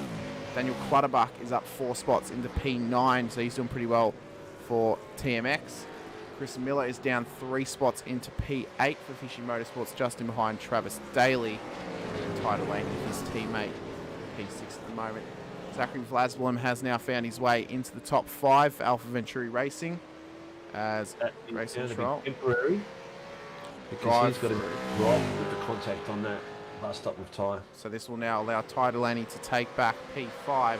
Scott Gamble up 6 spots into P4 at the moment. Matt Jones has managed to come up 12 positions into P3. So he started the race in P15. He's up into P3 now. Michael Whiting is up 4 spots into P2, and then Jamie Dyke 11 positions gained up into P1. And this is a tight battle at the top between the top 4 here, Sinker. It is. So another one that's been black flagged as well is Andrew Cowan. So he's going to drop out of that lead amateur position as well shortly. So there's going to be a bit more changes coming through. Look, this is a track where contact is inevitable when you're racing this close as these boys do. And hopefully they can leave it on the track and just keep fighting and going for it. Whiting, look at these 4 here, as close as. These guys are not giving up any positions. They're fighting tooth and nail. It's the battle for the win, the battle for the podium. Which one of these guys can muster the effort, muster the guts to get all the glory? Who will step up onto the top step of the podium and taste that simulated champagne? This is probably the closest 4 up front I've seen for a while. Generally, when it's this close, it's fishy. But you know, it's good to see it's Dyke, Whiting, Jones and Gamble. So it's good to see these boys fighting, and it's still anybody's race because we've still got 10 minutes left in this plus, and it could go any way. It's very easy to touch the grass on any of these corners. Bit of pressure like you're getting from behind from Whiting right now. That there you're seeing him, he's 2/10 behind him. Well, the sun is setting and the action is still heating up as we etch closer and closer to the dark. We have 10 minutes of racing left here at Watkins Glen. Who can take advantage? Who can muster the guts to get up to the front and really put the pressure on? Anything can happen with these 4 drivers. They are all quality and talented operators. Which one of them can take advantage and can just has that little bit extra left in the tank to really go for it here. Boys are starting to get a bit of a battle on in the amateurs now. So Ty, the next group after these guys is the amateurs pretty much. It's Ty leading them with Travis Daly, Funky Miller and Daniel Clutterbuck, all within 5/10 of each other and fighting like crazy. Blake's been in the chat saying exciting finish coming, and I could not agree more. This is heating up and bubbling up. We are having a sort of, well, I mentioned it, it's almost like a 8-round main event right now. We're in the final round. It's whoever can get the 1-2 knockout hit to take the victory here and to claim the race win at Watkins Glen. It's Dyke, Whiting, Jones and Gamble. These are all the contenders. These are all the ones who want to try and get up on that top step, or even just get onto the step in general. I mean, Gamble's made a massive lunge throughout the whole field to get within this fight right now. Same with Jones and same with Dyke. Whiting started kind of midway through the top 10, but he's managed to weed his way through and get into this battle. So, you know, it's not over yet. Let's have a look at the replay of Miller's incident. It's here with Clutterbuck. Come up the hill. Oh, big slide there from me. Oh, that's a big contact. Was that Daly that lost traction there? No, I think it might have been.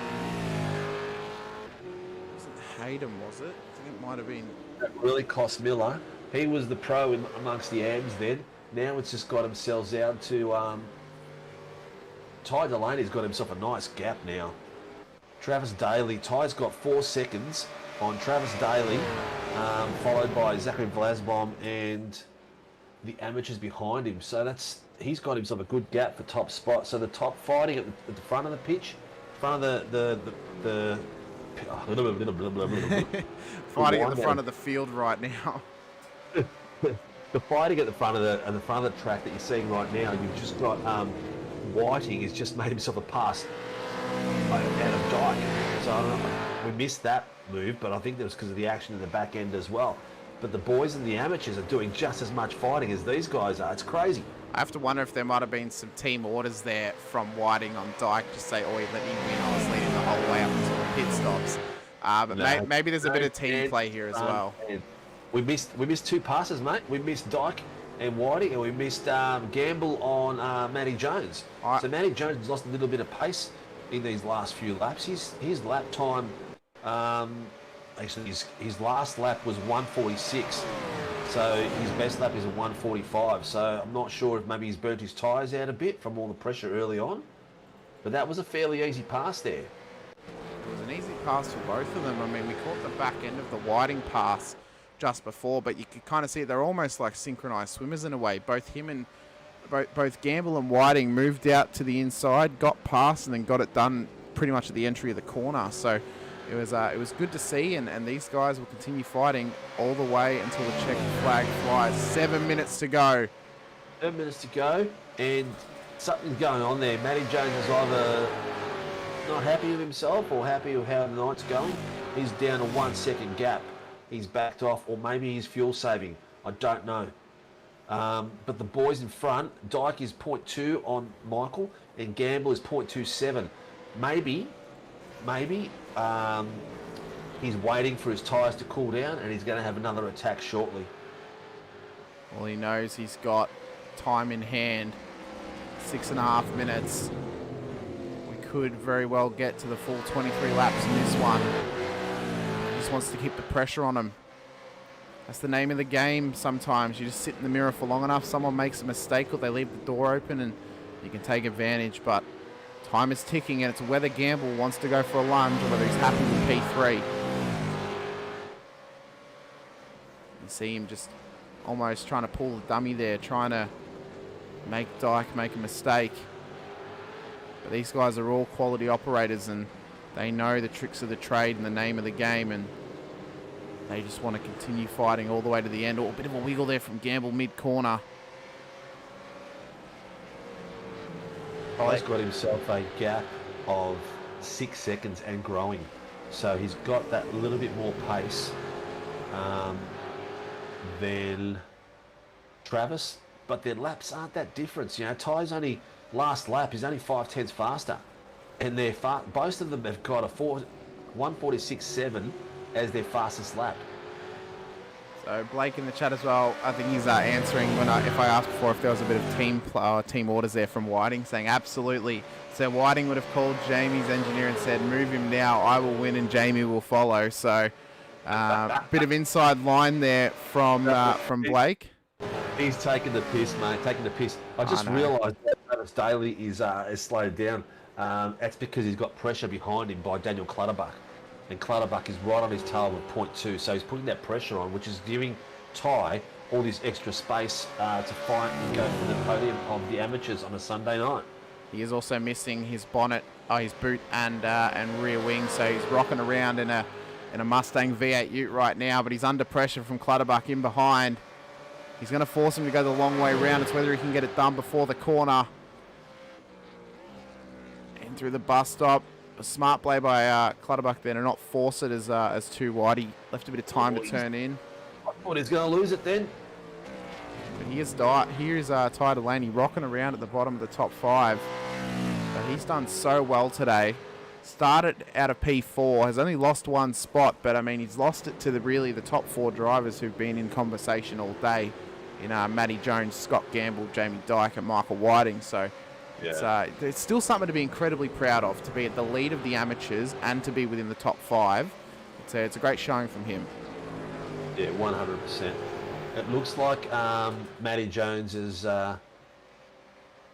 creeping back into the fight here.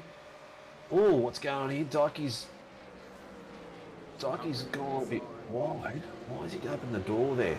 He wanted the inside line by the look of it. Yeah, he knew Gamble had to run it. Yeah. That was some nice sneaky driving.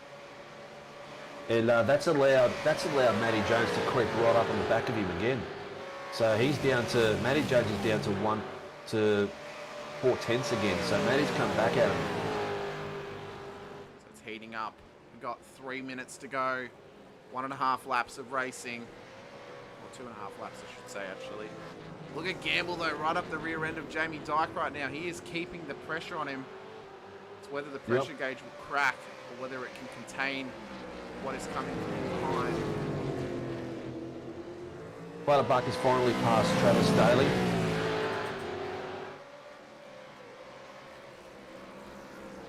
He's gotten the move done, which is good for him. He's done very, very well, but Travis will be hoping to come back at him here. We'll try and catch the back end of that as they get into the final stages of this race. Oh, how close is Gamble on the back of Dykey there. This is a 4-way battle. This could go any way.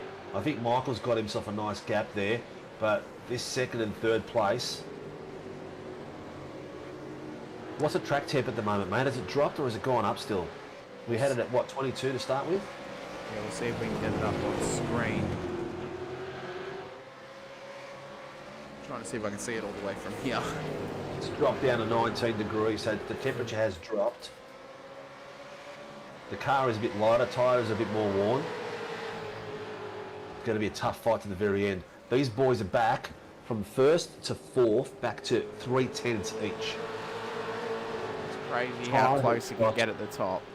I'm not going to mention Ty's name for the rest of the race until there's a finish line passing, just in case I jinx him. But he's got himself his first Sunday night Simrigs V8 Pro-Am amateur top step of the podium. Look at Gamble forcing the move round the outside of Dyke. Slots in behind. He'll be hoping for a good run. He was smart to pull it back. But I tell you what, there's some classy racing going on here, guys. He is eager to get the move done, but Dyke will not give it up anytime soon. As they come through the long sweeping left. Gamble's got the pace, mate. Gamble's got the pace. He was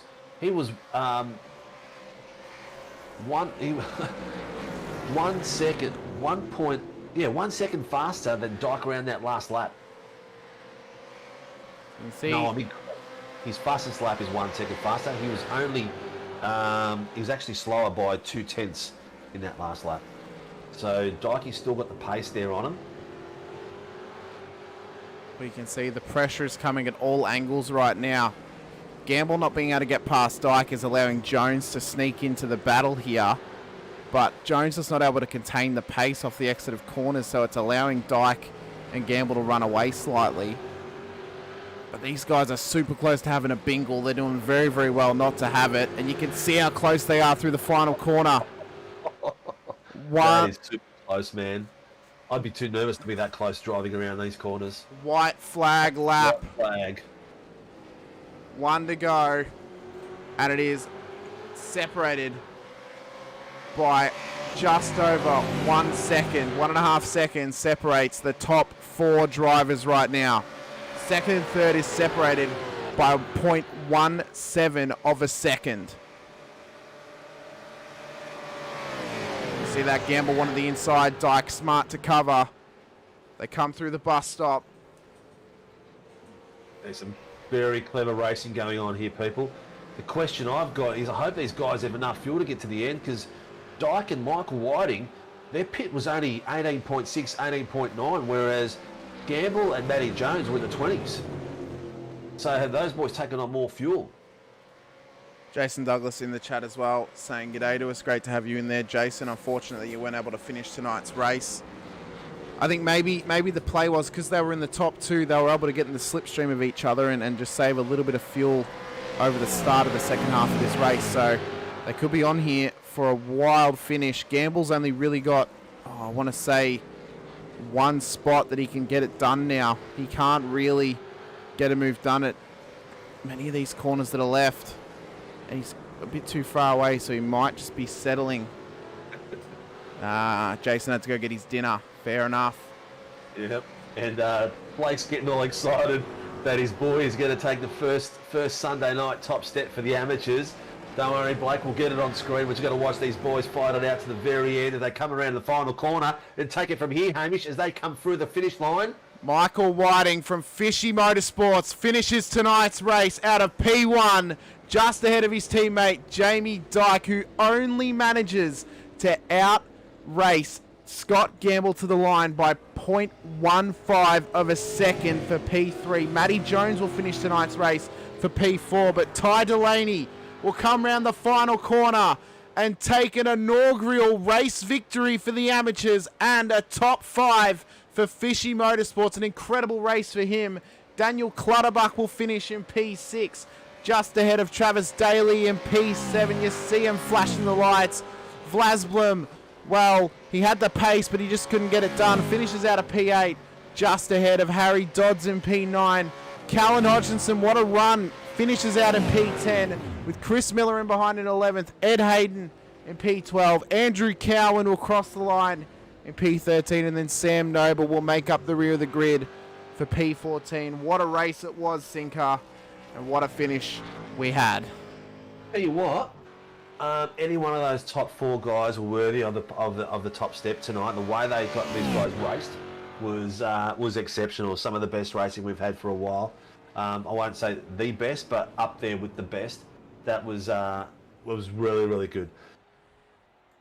That was breathtaking, and I'm fighting back the emotions. Young Ty getting his first number 1, first top step in the amateurs on Sunday night. I think he has done it on Tuesday nights, but not in the big league on the Sunday night.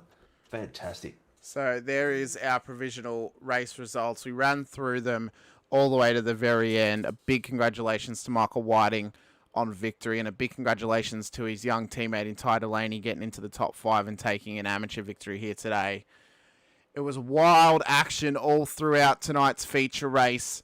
The sprint race delivered, and I mean, what a night of racing it has been here for the SimRig Supercars Pro-Am. We now await our podium finishers to get into the green room so we can have a chat to them. I normally like to cut it off 5 minutes from the point of contact, so we'll say, do we want to say 10 past, or do we want to say quarter past that we give them a bit of a cut off to get into the green room tonight, Steve?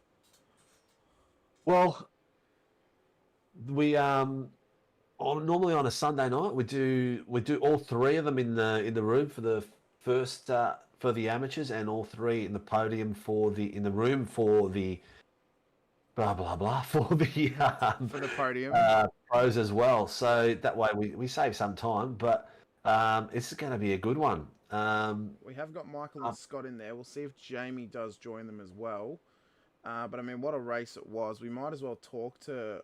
Oh, we got Ty in there as well. So we'll bring in. Do you want to bring in the amateurs first or the pros tonight? Yeah, generally we'll bring the amateurs in first. But we're waiting for the other 2 AMs to pop up. Who was it? Was it Clutterbuck and Daly? Or was it? Or did Vlasvlim actually manage to get into P3? No, it should be Clutterbuck and Daly. Yeah. Yeah.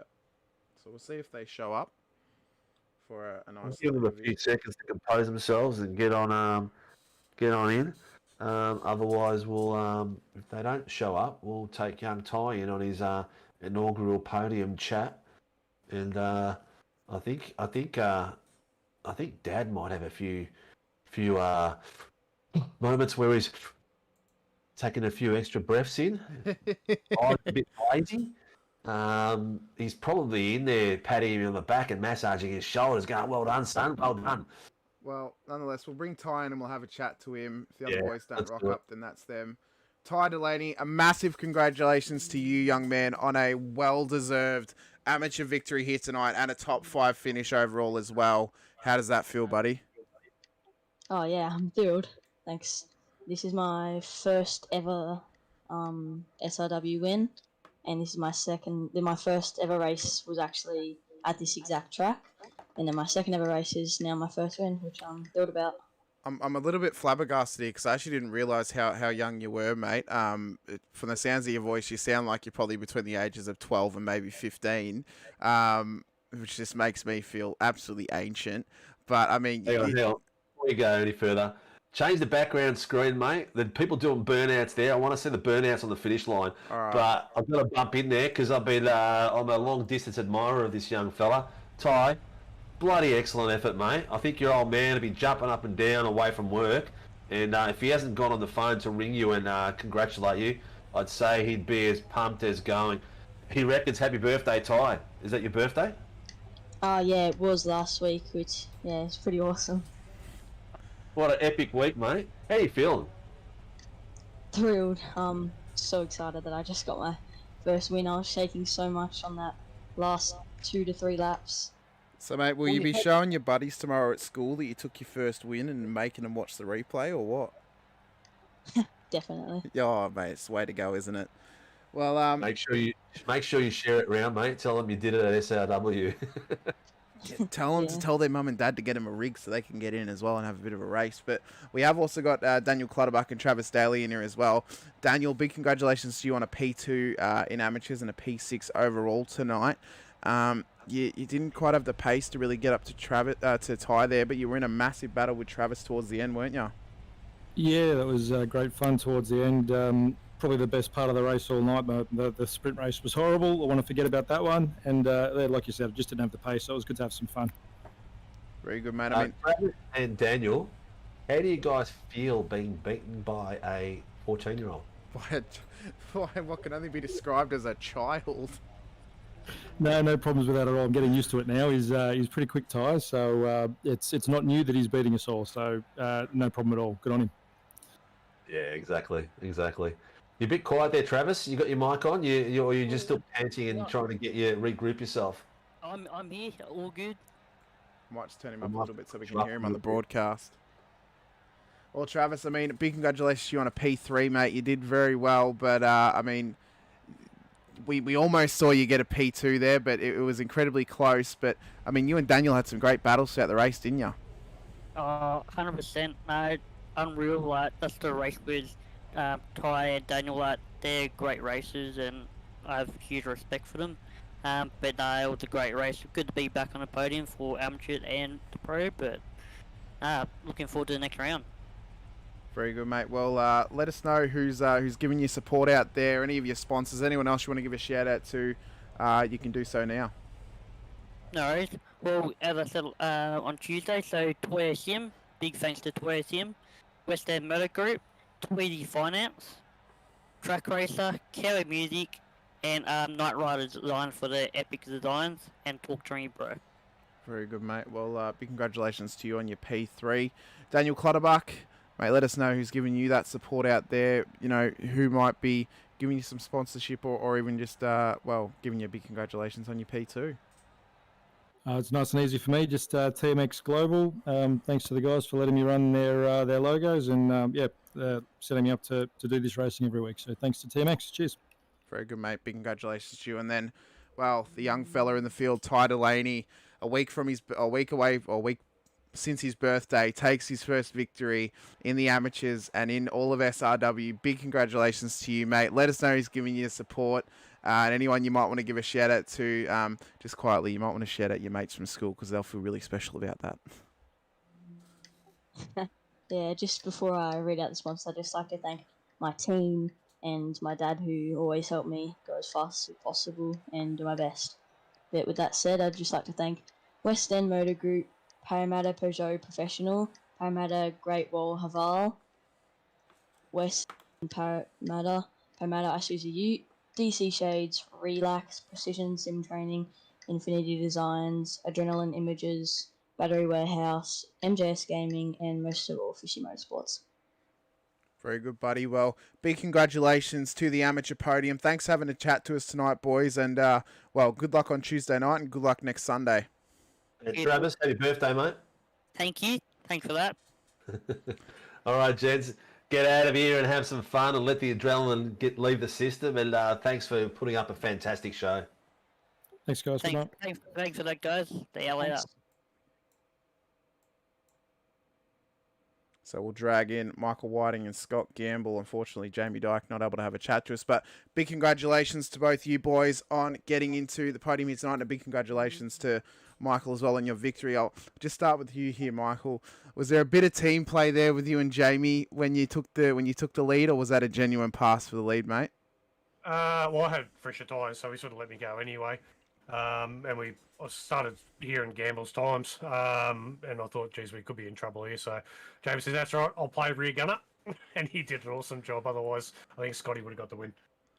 Very good, mate. So what Blake told us wasn't crap for a change. What did he say? He did say there was a bit of team orders there that you guys had talked to each other and worked it out how you're going to best compete as a team. Yeah, he says that when he's in a state. I bet you any money he was spewing he wasn't there tonight, mate. One, Ty getting his first podium on the big show, and also the fight that you guys had, the five of yous up front with Matty Jones, that was pretty good. Yeah, that's awesome to have a good battle like that for the entire, 2/3 of the race. Once Matty and Scotty caught back up to the back of us, it was on for young and old. So it's good. It was good. And you went the first stint without a bonnet. Yes, I had contact turn one. Yeah. Did you feel like drag down does the bonnet affect much drag down it, or is it just really visual for us? No, I think it's more visual, really. It wasn't really a hard hit, but it gave me a 4X, but it certainly didn't affect the straight line at all. Cool. Well, before you go, we'll have a quick chat to Scotty. Scott, is this your first SRW race? Yeah, sure is, mate. First time in, and yeah, thanks for letting us join. I know the series is well underway, but yeah, thanks for letting us come in and do a couple of races to see how it is, and yeah, for next season as well. Well, I did do my checks and balances. I checked out to see who you were and what you were, because I haven't seen your race before, to be honest, because I don't follow the vets and all that sort of stuff and the scops and everything. So and everyone's telling me, great bloke, great racer, fast dude, and you proved it tonight. You took it away in the first heat. I think you were I think you were a bit lucky. The boys behind you were doing all the battling and slowing down, but you had that all in control. So well done on that. And the fight that you had with Jamie across most of that second part of the race was pretty hot to trot, mate. How'd that feel? Oh, it was a hell of a lot of fun. Like, I really enjoyed it, and yeah, kudos for Jamie and Michael for working it out and working together there. But yeah, that was really good fun. And like, I didn't want to send it in too deep and upset it too much, given that the championship is already underway and well into it. But I thought, like, if they give me a sniff, I'm going to have a go. And yeah, it was a hell of a lot of fun. So kudos to Michael and Jamie. Well done. I mean, Scotty, you started at a P10 and then you kind of lost a couple of spots there off the first corner, but you managed to make up 7 spots from your start position to get back onto the podium after taking the first race win. Mate, you got some mega pace about you and some great racecraft. I mean, there were some great battles that we were watching throughout the whole race. I mean, hats off to you, because you have a great amount of car control. I mean, we did see a little bit of a moment through the bus stop where you kind of caught the curb and forced you onto the grass. But, I mean, personally, I'm hoping to see some absolutely fantastic racing throughout the rest of the season. So kudos to you, mate, for coming in, even though you're someone who's not in contention, and just adding a little bit of spice for us in terms of broadcasting and viewership. Yeah, no worries. Yeah, like to put on a show. So yeah, thanks for having us. Well, I think we all love it. What we'll do is, looks like Jamie's going to be in there for a while. He's in another room. So what I'll do is, Scotty, who have you got to thank in your sponsors and people that follow you and support you? Yeah, look, big shout out to Soldier On. We're running the Soldier On livery on the ERT Evolution Racing car here, and you know, we raised a heap of money to Soldier On and donated a bit over $2,000. So we've finished our contract with them, and through ERT and Logitech G. Big shout out, thank you very much. And you know, to the guys at ERT and you guys for broadcasting and putting this on. I didn't realise how well of an event this was run. So I'm gonna maybe try and put a shout out into the Vets channel and a link for them to go and have a look and see if we can get a few more guys and girls in here. Well, yeah, girls especially, mate. Would love to have a female racing in here and spanking some of you older guys. So that'd be good to see. But you know what? Welcome to the league, mate. And it was great fun watching your race. Michael, we've had you sitting there in the background for a while. You're probably still buzzing, and I don't know. Do you still buzz from races like this, Michael, or is it just old? Is it just old hat for you? No, I love sim racing, mate, and it's tonight. You know, is a perfect example of what the racing can be. Good battling between the four of us.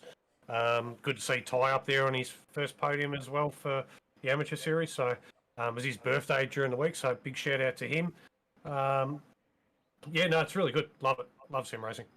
Excellent, mate. Well, I'll let you have your minute and thank all your sponsors and people who contribute to your sim world.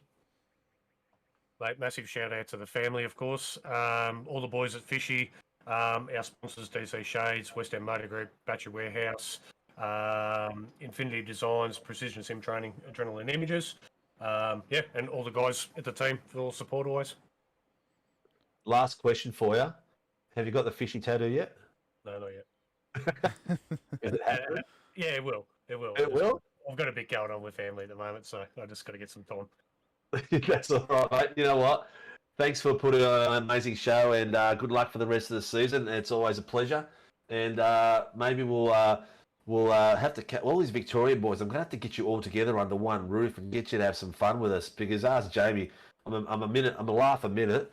And before I forget, and I know this is not relevant to racing, Michael, do you know a Ray Reid? Ray Reid. Screen printer.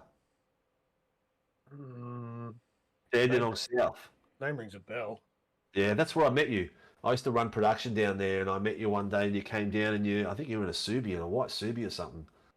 And we were drinking your fishy motorsport T-shirts. Well, no, it wasn't me. I've never owned a Subi. Might have been someone else, maybe. Might have been someone else who's racing with you. Well, we'll let you guys go. Thank you for enjoying the night, and thank you for putting up a show. Good luck for next week and the rest of the rounds. We've got 2 more rounds left. And I haven't looked at the points. I'll do that over the week. And I'm picking there's going to be some major battles coming through the last 2 rounds. It should be good. All right. Cheers, guys. Cheers, guys. See ya. Hamish? Steve. I mean, what a race it was. What a night of racing it was. Great to talk to. Well, 5 of the 6 podium finishes for tonight across the AMs and the pros. Great form, great showings of racecraft and just racing ability as a whole throughout all of tonight. Had some nice little spicy moments thrown in there, which I always love to see, and just great to have some great Sunday night racing live for the SRW TV viewers. Massive thank you to you as well, Steve, for putting it on for the guys to be able to race, and yeah, looking forward to the final couple of rounds. Look, I am too, mate. We'll do. We haven't put the ladders up tonight because Hamish was the last minute jump in for Nath, who's not well tonight. So I hope you're feeling better, Nathan. I hope you're watching. And thank you, Hamish, for jumping in last minute and making sure that the big show goes on. It's our highlight of our week. It's a highlight of my week because I get to host. Have a bit of a chinwag with some of these awesome drivers. I can't compete with them, so I might as well talk with them live on stream. So at least I can say I rub shoulders with them, but not on the track. But while we still have a few minutes left, thank you to everyone that supports us and follow us. Viewers out there, please like and subscribe and join our community and have some bit of fun. You can win yourself an amazing racecraft rig and seat worth the value of $1,800. Thank you to Warren and Brown Tools. Thank you to Dragon RC. Thank you to Tempting Sweets. Thank you to Toyo Sim. Thank you to Grim Industries. We'll speak about all these people in our Facebook and have a bit of a chat about them as well. A lot of cool things are happening in the coming weeks. So get online, tell your mates to come on, register. If you've driven in SRW before, you have got free entry to any racing you want to do next season, whether it is V8s, the 86s, the F3s. Get in there and sign up on our Discord and get yourselves registered. Season starts on the 4th of July, so we're taking all the admissions now. It is free for any racing you want to do if you are an SRW member. I want you guys to come out and have some real fun every week and have a gun of a night like we do in our open chats and just have fun. That's the main thing. And thank you to the community for supporting us. Hamish, one more time, thank you for coming out, and that is it for me. Good night to everyone, and see you all next week, and I'll see the rest of you guys on track. To Total One, this is amazing. Up and clash heads again. This is like Chaz Mostert and Cam Waters. Almost the same situation.